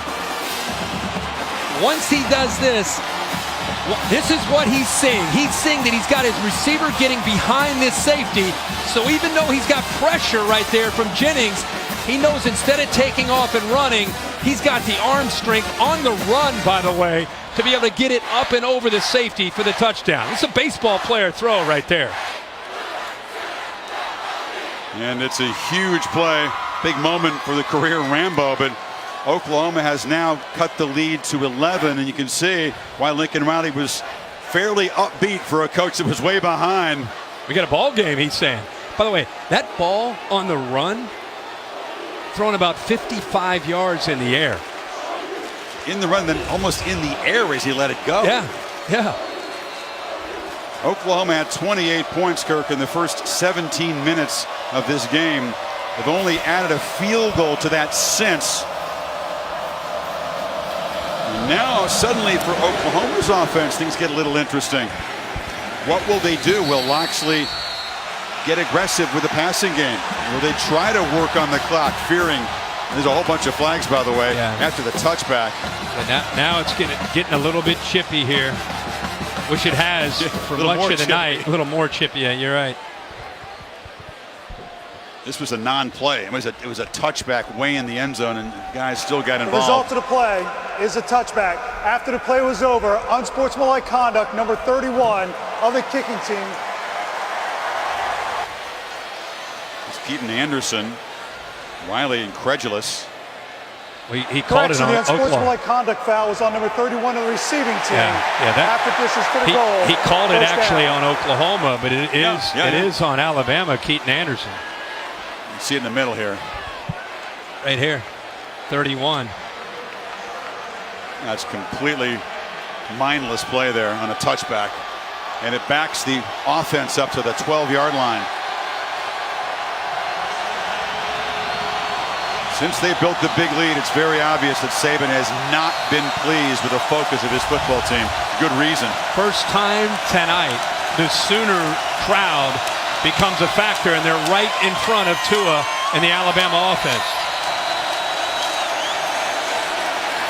Damian Harris, he started but hasn't made a real big impact since. Runs for 7. You asked, what will Mike Locksley do? You know, now there's a little bit of urgency. He's gone back to that 2 tight end look. At 12 personnel with one of the backs. This time it's Damian Harris. He's got a couple tight ends in this formation. Henchis on one side, Irv Smith on the other. Actually, they're together now on the right side there. 2nd and 3. It's a pop pass to Ruggs. Sooners had it strung out. He still finds a way to navigate for a first down to the 25.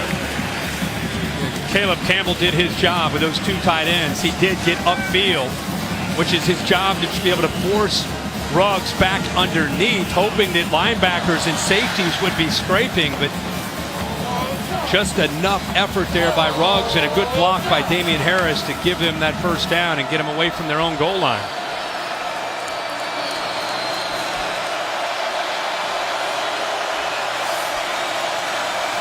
Harris, and the explosive play by the Oklahoma offense, perhaps giving energy, Kirk, to a defense that's playing shorthanded. They've already lost a couple starters who are not out there tonight at the moment. Barnes, Bledsoe. Yeah, they've had Field step in at safety. These linebackers tonight, these inside linebackers, Bolton 18 and Kenneth Murray.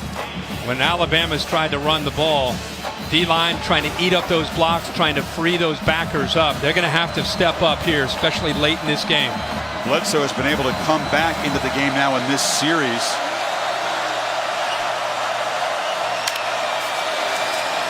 Fake it to Damian Harris. Tua on the roll finds Judy, who is going to be knocked down from behind. First down to the 45. Yeah, see, that's there anytime they want that. That is a great matchup. Watch off to the left. Norwood giving him about a 12-yard cushion, which is a dangerous thing to do with Jerry Jeudy and an accurate thrower like Tua. Watch him work to the inside. Norwood kind of anticipated an out route, but still, because of that soft coverage and that cushion that he gave him, no way he could prevent Jeudy from making the catch. Jeudy becoming Alabama's 2nd Biletnikoff Award winner to the top receiver. Looks like Amari Cooper is also a South Florida native. Tua has spread the ball around tonight. Gallo and Diane, his parents. I don't want to say that Gallo was fired up, but 2 hours before kickoff, before anybody else was around him, he was locked in that seat. 6:20. 6:20. He's ready to roll. He was ready. Working on the gum. Yeah. He just said to his wife, 4th quarter. They've got 4 fingers in the air. Players from both sides do as well. Alabama was able to outscore or be out. The prize will be earned on the field a week from Monday.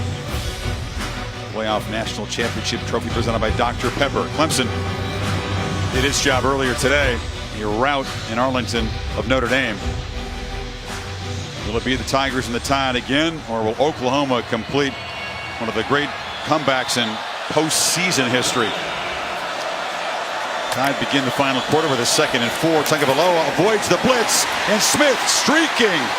First down inside the 30. Tua took a big shot but did his job. They walk Bolton out to the outside. The inside linebacker, he's trying to get to Tua. The only problem is it leaves one linebacker in the middle, so there's a lot of space for Tua to work. He sees that blitz, knows he's going to get hit, gets the ball out of his hands quickly, and how about the route by Devontae Smith? gives him a little step to the outside, then back to the inside, and Tua is willing to take that hit for those yards. He got 21 of them. Smith, the hero, against Georgia with that last touchdown. Hot start tonight here. Najee Harris still running. And he's got yardage inside the 20, close to the marker. That was a big-time throw by Tua. In such great command, this offensive line opening it up, and Najee Harris, big physical back at 6'2", 230 pounds.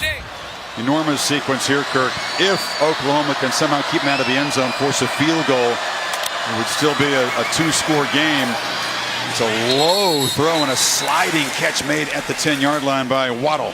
Yeah, you know, they've thrown so many quick slants that I'm surprised Oklahoma hasn't changed their alignment and given these receivers more inside leverage, try to take away those slants by their alignment. They're not changing from the very first play. It was a run pass option. They hit a quick slant for big yards, but they're continuing to line up head up and giving the inside away to the Alabama receivers.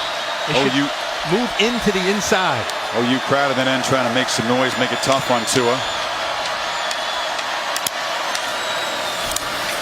It is a bring pressure off the edge. Easy pitch and catch. Tua beats the blitz. Smith, touchdown.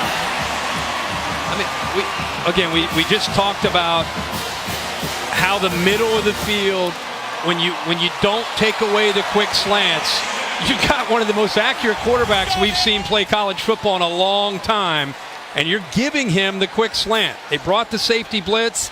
You're leaving a corner on an island. Very, very tough thing to do, and another great route again by Devontae Smith, who's now healthy after this month layoff. And that is a grind. Get another look at this hit. This was Outland Trophy winner and Heisman Trophy winner.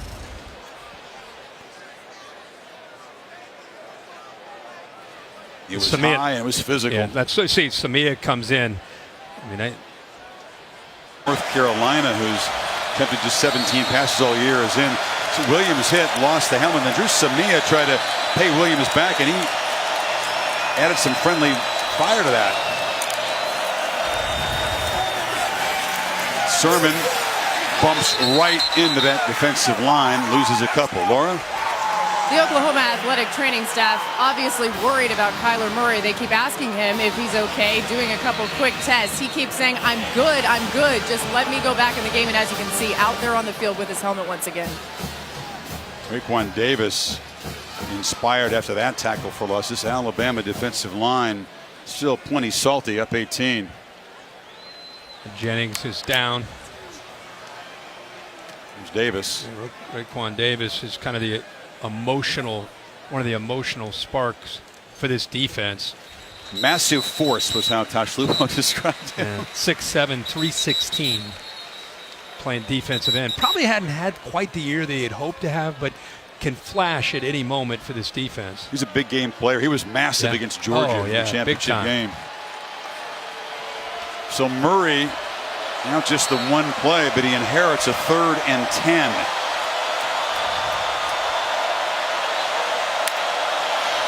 Got him. Yeah, that was Quinnen a little eager there. It's a good job. Good time on 3rd down, knowing that defensive front's in a sprinter stance. Good job with that hard clap to Offside. Get the defensive line. Number 92, 5-yard penalty, 3rd down.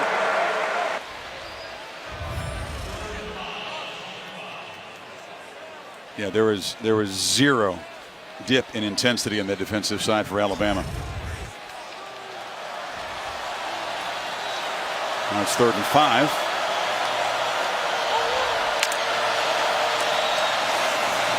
Murray across the middle into traffic, tried to get it to Calcaterra, but Xavier McKinney broke it up. I thought, and I think Lincoln Riley thought the same thing. They thought that Quinnen Williams jumped again there, but pretty good effort here by McKinney to keep his right arm off of the receiver and get the left hand in and knock the ball away from Calcaterra from making that play. Lincoln Riley wanted that offsides call. Well, they didn't go for it inside the 9 twice. Now they're going to go for it at their own 25. It's 4th down. Got to make this to have any reasonable chance. And it's caught. And that's Rambo. And Rambo caught the touchdown. Makes a crucial catch on 4th down, moving to the 35. Kind of a scissors route or crossers.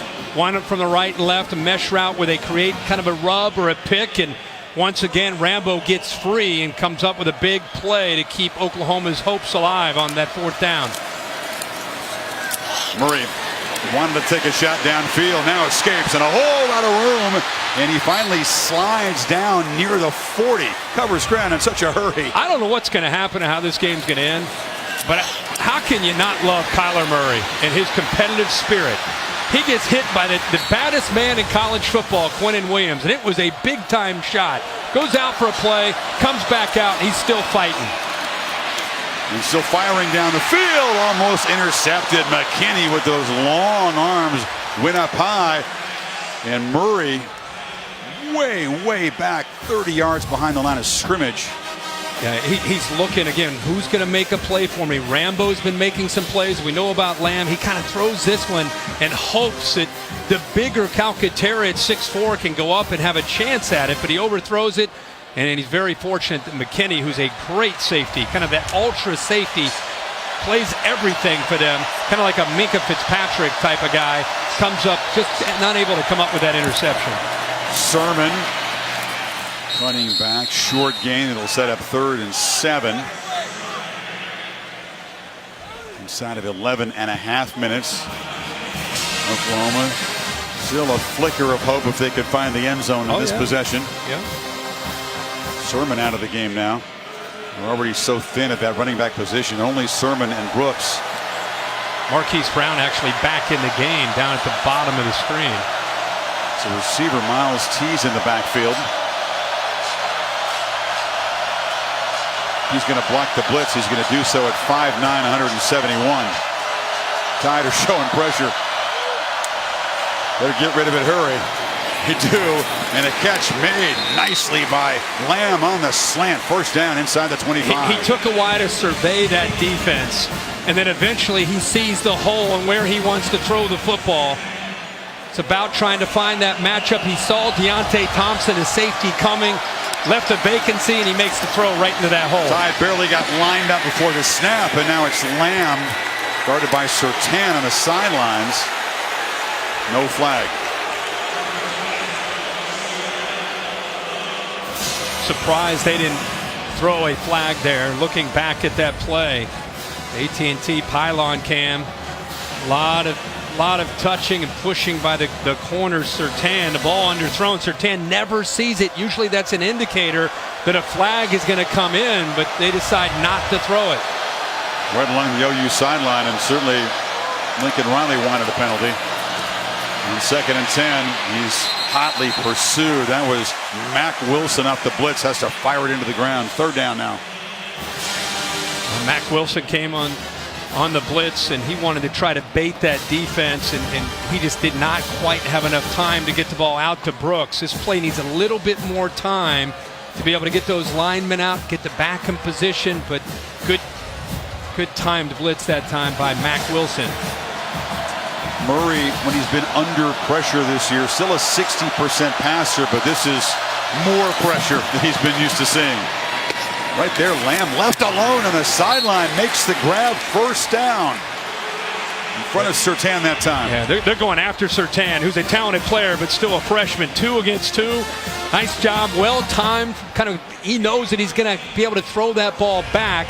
Maybe they gave him one back there. Chris, you're kind of giving me a shove. A little bit of shove off. A little push off. You can see the strength of tick Lamb. For tack. Yeah.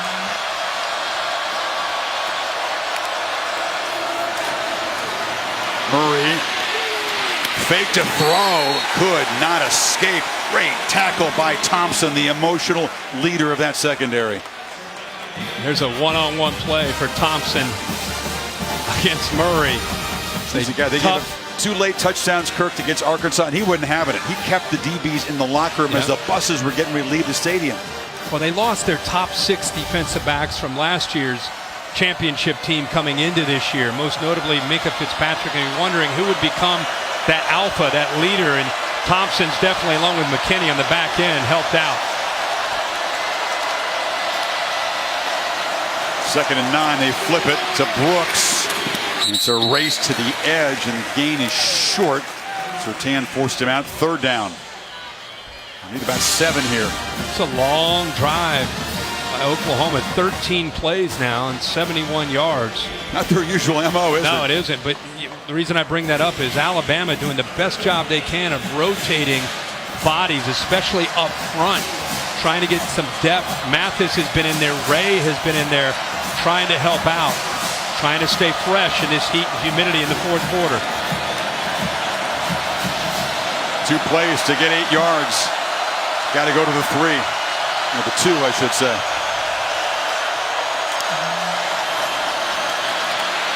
Under pressure. Throws off his back foot. Strike. Touchdown. Oklahoma still has life. It's CeeDee Lamb. Now, I put the indicator there on CeeDee Lamb because they've been going after Patrick Surtain this entire drive with Lamb. That's almost just an option route. He's just kind of sizing him up on the route, waiting, and there's the anticipation. That ball is thrown before Lamb actually breaks to the outside, and Surtain never sees the ball, and Kyler Murray's dad, Kevin, is feeling it, saying, hey, we're still alive. Still alive. Kevin, a quarterback coach, a former quarterback himself at Texas A&M. Oklahoma showing a lot of grit. Down 11. Can they get a stop against the Tide, though? And all 3 at Patrick Surtain, the freshman corner. Could be a tricky onside kick. Callum Sutherland, the other kicker, comes into the game. See if he can get the big hop. Right at the hands team, but right at number 31 for Alabama. And Bryce Musso makes the recovery. Now they try to catch Alabama napping, hoping for that tricky hop, and just hops right into the hands of Keaton Anderson, the safety. I should say. Adjusted late. Alabama expecting it. Does a good job recovering it. So Tua and the Tide once again protecting and trying to add to an 11-point lead, take over in Sooner territory. Najee Harris, fresh legs, but nowhere to run. That was a great job by Ronnie Perkins, the young defensive lineman, pressing the duty, making a play on the edge. Boy, you go back to that last series with Tua. You're talking about just all year, him seeing things, feeling pressure.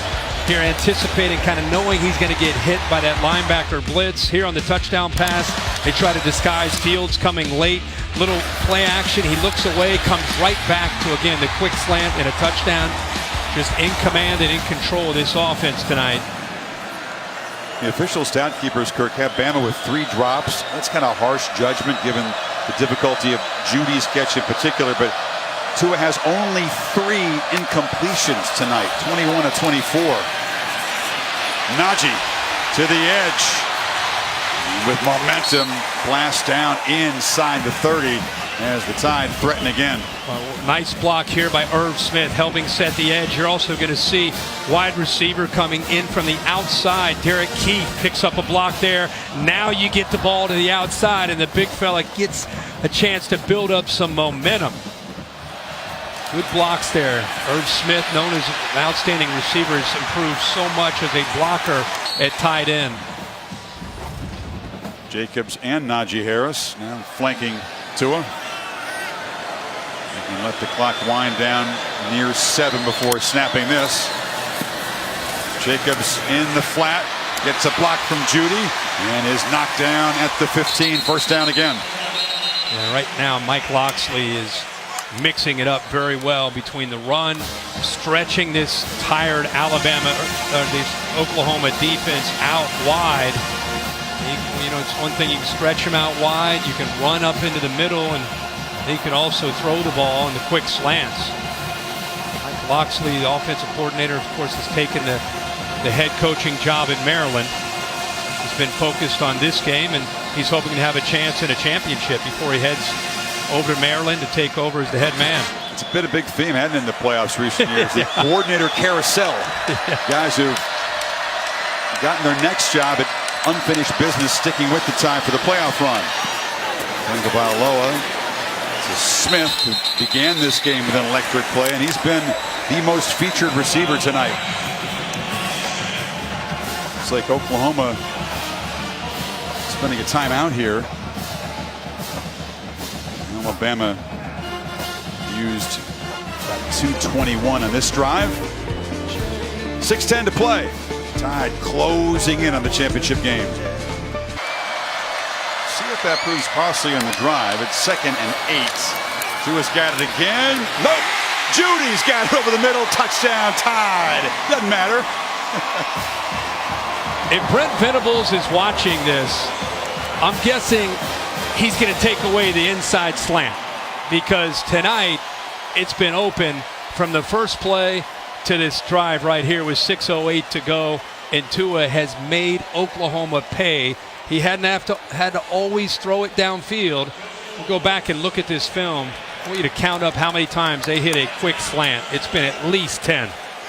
Tua's one subpar game playing here against Georgia probably cost him the Heisman Trophy. In 26 days after that innovative ankle surgery, he has come out 24 of 27, 318, and 4 touchdowns. That's it. And when he gives you this look, Chris, you've got to react. Linebackers have been active against the run. They have to react to that play action. Look, you can't just sit back. You have to respect it, and you have to come forward. And when you come forward, it creates a huge opening behind those linebackers without a safety, and it's just pitch and catch with an accurate quarterback who makes the read and quick receivers who get separation.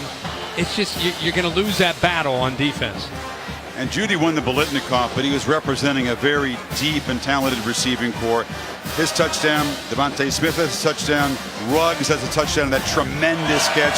Jacobs has cut one out of the backfield, so the ball being spread around. Yeah, he's done a really good job. In the past, it used to be Julio Jones and some guys. It was Ridley and guys. I mean, they've always had Amari Cooper and a bunch of guys. This is different this year. You've got 4 all that can make you pay if you pay too much attention to Jerry Jeudy or any of the others, plus the tight end Irv Smith.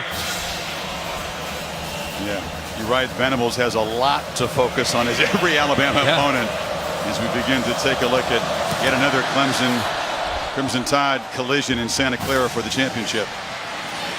Pledger has a gap. Ooh, nice tackle, prevented a bigger return. It was Keefe on that tackle. Very early wake-up call tomorrow as we head out to Pasadena, meet with the Huskies and the Buckeyes to set you up for the Rose Bowl. Can't wait to see the grass. LSU and UCF precedes that at 1 o'clock Eastern time.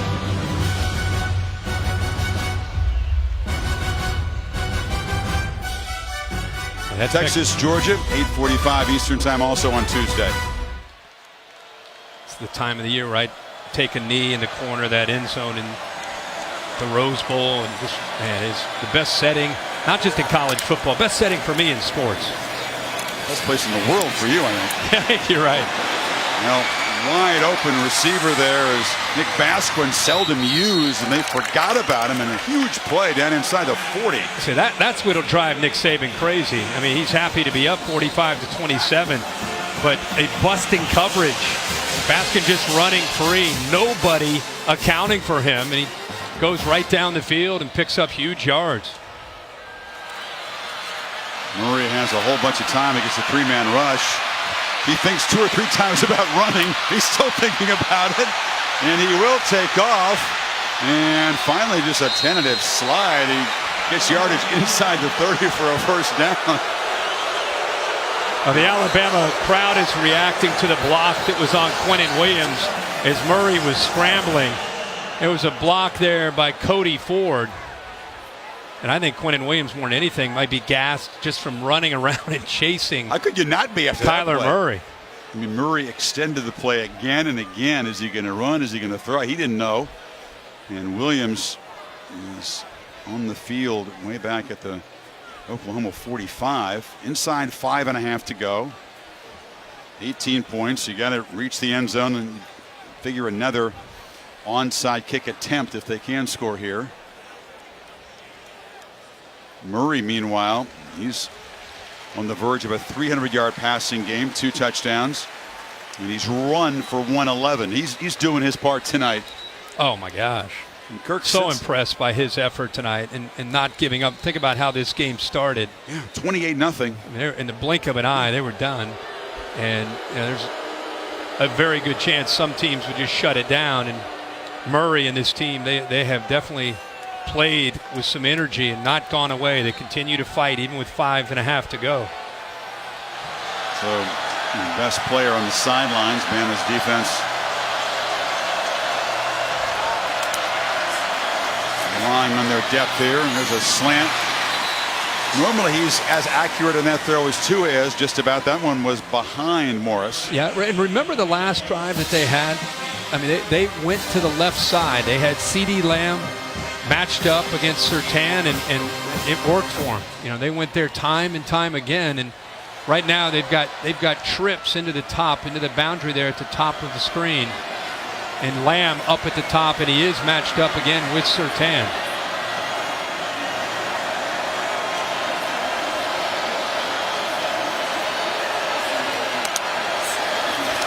Murray ducking under, somehow stays off the ground, and now they're saying no, he did touch the ground. Raekwon Davis was there in a hurry, ripped his helmet off. Irate they didn't call it a sack. He's going to earn a penalty for that. It was a kind of a delayed decision by the official to spot Murray down. I'll be honest with you, man.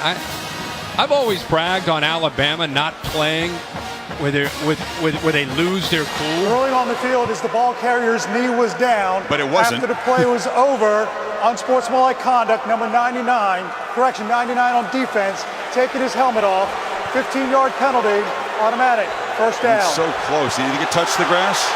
Yeah, I think that the left knee maybe just barely did touch. It's close. Yeah, there, I don't know, maybe not. From that angle, I think he stayed up somehow. Let's see. This is the angle that looks like it. Yeah, I don't think it did.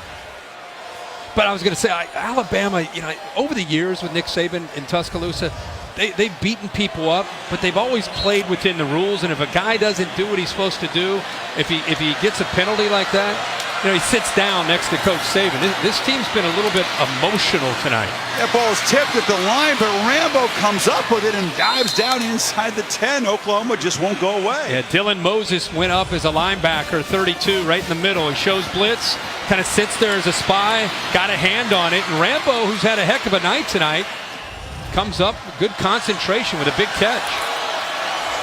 Davis and that frustration, that 15-yard penalty for taking his helmet off to argue, looming huge here. Ball at the 8. Murray escapes again. More helmets on the ground. He dances in. Flags are everywhere as the action in the pit is just boiled over at this point. Let's see if the touchdown counts. Creed Humphrey, the center, the freshman, had his helmet ripped off. Flags came out. Murray, meanwhile, was dancing toward the end zone. Let's sort this out. Well, his helmet came off. The center, Creed Humphrey's helmet came off, and he kept blocking. Personal foul, hands to the face, defense, number 30. The result of the play is a touchdown. Yeah, Mac Wilson, the reason his helmet came off, Mac Wilson came in high right at the face mask of the center, right there. He hits him and then engages and hits him right in the head and throws his helmet off. That's a freshman that's going to keep blocking. And Murray is going to keep running, and because it was knocked off, he can stay in the game and snap for the PAT. It doesn't come off for no reason, does it, that helmet? It is getting even nastier by the play. But the bigger point is Murray, another spectacular overall performance on a touchdown drive. And the Sooners still, if they kick this point, within 11. Surprised, yeah, they wouldn't go for 2 to get it, try to get it to 10. 11 still technically a 2-score game. Yeah.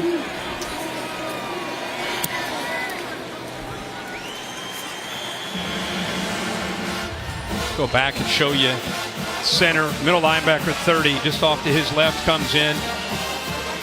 Nobody to count for Murray. And everybody drops back.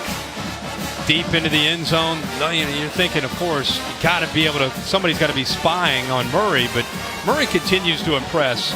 17 carries now tonight, 109 yards rushing. He's thrown for 308, so 417 total yards, and he's got 3 touchdowns, 2 through the air and 1 on the ground. That last one. And Murray now over 4,000 passing yards and 1,000 rushing yards in the season. Until now, Deshaun Watson, the only player to do that. Speaking of guys who gave the Crimson Tide defense some fits. Boy, these two quarterback, Heisman Trophy winner on the left, runner-up on the right, have both been exceptional. Murray against much tougher defense, to be honest. Oh, of course. But Tua back to being the Tua that we all watched all year prior to some of the injuries that he had to deal with. That surgery, an incredible success to be able to allow him to play tonight and play the way he did. But it's not just Tua, it's that line, it's the receivers, it's the group around him. Big onside kick now from the 50, Kirk, because of the penalty. 2 kickers there, so they're trying for some deception. Cyber with the fake, they get a bounce, it doesn't go 10 yards. It's recovered there, that's Carson Meyer, but didn't travel the needed distance. The thing is, if he would have let that go, all the Alabama receivers, they all went to block. They all went to block. Touching by the kicking team. The ball did not go 10 yards when possessed. Alabama football, first down at the spot of illegal touching. Watch Deontay Thompson at the top and the rest of these receivers. They all go to block. If he lets that go, there's nobody left back to be able to receive the ball other than Ruggs, who's way back. And Riley says, oh, great point. See, that you try for deception with those 2 different kickers, and it fooled Alabama. They didn't communicate well on that side at all. No, they all went to try to take on the coverage team. Quick shot of Shane Beamer. Frank's son is part of the Orange Bowl Hall of Fame class on the sidelines there. And now Damian Harris cuts back, running strong. He's had a couple of touchdown runs tonight, and he's into OU territory. Well, this season, for every field goal and extra point made by the participating universities, Allstate makes a contribution to the university's general scholarship fund. Thank you to Allstate. Clock winding down now, inside of 4 minutes to play, 11-point game. And the Tide, no hurry, work on the clock. Got to tenderize that Sooner defensive front.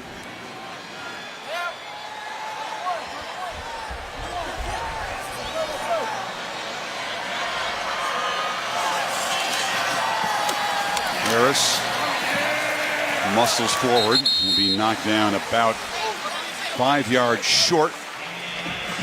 You know, that defense, especially in the middle with Murray and Bolton, they haven't had a lot of plays off, and Alabama has the luxury of rotating backs in there. We've seen all 3 of them tonight. Josh Jacobs leads it with 13 carries. Damian Harris now up to 11. Najee Harris with 6. They've done a very good job of mixing those backs in and trying to keep them fresh, while the Oklahoma defense doesn't have that luxury. Harris over 3,000 career yards now. 2nd and 6. Sooners crowding the line. And Harris knocked down. A lot of little subplots involved in this final Alabama possession, with the lead sitting at 11. And you got 79 points on the board. It also may be of interest to some folks. I figured this would be a very high-scoring bowl game, and it has been, thanks to Oklahoma's fight back. For post-game show coming up right after the game, including the Capital and Orange Bowl trophy presentation.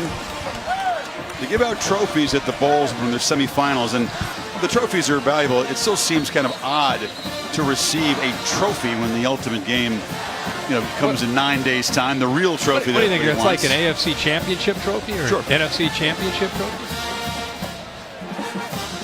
I know why they do it. And for Kyler Murray, Kirk, again, Oakland A's drafted him number 9 overall, $4.6 million. If he doesn't play baseball, it could cost him a couple million of that. He hasn't gotten all that money yet. The expectation is, talked to Billy Beane this afternoon with the A's, that he will be there in March and begin a career that could start in high single A ball. In the meanwhile, on this third down, Tua keeps it, slides. You got to be careful when you do that, not to begin your slide in front of the marker. We've seen many college quarterbacks do that with the rule change this year. But he did make the right decision, as he has done all night. He got it. Yeah, when they slide with their feet, it's where the ball is when they start to slide. And so, you know, I don't know. That very easily could have been reviewed and maybe a half a yard short. Maybe it still can be, because he began the slide. It's where the football is. You're right. And I don't know that it got all the way to the first down. They don't stop it. It is a first down. And it's important. That would have been a fourth down play. Oklahoma doing everything they can to try to rip that ball out. I don't really understand sometimes the hesitation on that button in the replay booth. There was a massive case of that in the Cotton Bowl earlier. Dabo Swinney had to effectively call a timeout to get a review. What was a crucial play early in the game. That right there, if they'd looked at that, they might have spotted the ball short of the first down. Again, OU still would have needed to stop on fourth down. As it is, spend the last time out here, 2:15 to go. If OU cannot create a miracle, they will lose a playoff semifinal for the third time, and they will have given up, Kirk, 500+ yards to their opponent in all three games. This one very different, though. The other two games, here against Clemson, and of course last year against Georgia in the Rose Bowl, they had leads at the half, and then they got outplayed badly in the second half. Opposite tonight. Totally opposite, and we could start to think about the game that a lot of people kind of forecasted back in August, with Clemson and Alabama once again meeting for a championship. Jacobs, what has been a very satisfying night for him, is still running real hard. He moved the 6 again. That puts it at the 25, and that should just about clinch it if it wasn't before. So January 7th, to the Bay Area we go. The championship game presented by AT&T at Levi's Stadium, home of the 49ers. And it'll be Clemson and Alabama if the Tide can bleed out the last 2 minutes for the fourth consecutive year. They come up with a catchy nickname. What do you call it? The quad? I mean, I don't know. The trilogy? I don't know. Stands at 2 rounds to 1 in favor of Alabama going there. They've split, of course, the 2 championship game meetings. Jacobs still running hard down inside the 10. It's first and goal. He wants another touchdown. He's smiling, but not yet satisfied. Be interesting to see what Nick Saban does here. He's already taken off his headphones and clapping his hands, which usually he does not do until the game is officially over. So that would tell me that maybe they're going to take a knee here at the 6-yard line. Well, Oklahoma scored on all 4 of their second half possessions, a field goal and 3 touchdowns, but it was not enough to overcome what was a 28-zip lead for Bama in the first 17 minutes. And it's victory formation. Tua takes a knee. What a performance from the Heisman runner-up. 24 of 27, 318, 4 touchdown passes to 4 different receivers. Great night for Alabama. Came out determined, played with a lot of energy early in this game. You could tell they were tired of hearing about Oklahoma's offense and Kyler Murray and a potential shootout, and they came out and kind of took the fight to them early. And I would also say that Lincoln Riley and the Sooners should be proud of their team. Down 28, fought back and gave themselves a chance there in the second half to make it a competitive game. Alabama finally subdues the Sooners and books their spot in the national championship game. Chance for Nick Saban to go for his 7th national championship. He's with Maria. All right, Coach, you never know how your team is going to respond after they've had about a month off, but you started fast, never relented the lead. What would you describe this focus as coming into the game?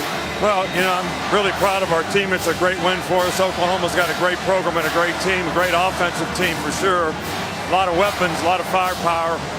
There's a lot of things that we could do better. We got a lot of untimely penalties in this game that really either extended drives for them or stopped us. So there's a lot of things that we need to focus on to improve. For the 4th straight year, you're going to the national championship. What has impressed you about the way this team has taken the approach to the game of football? Well,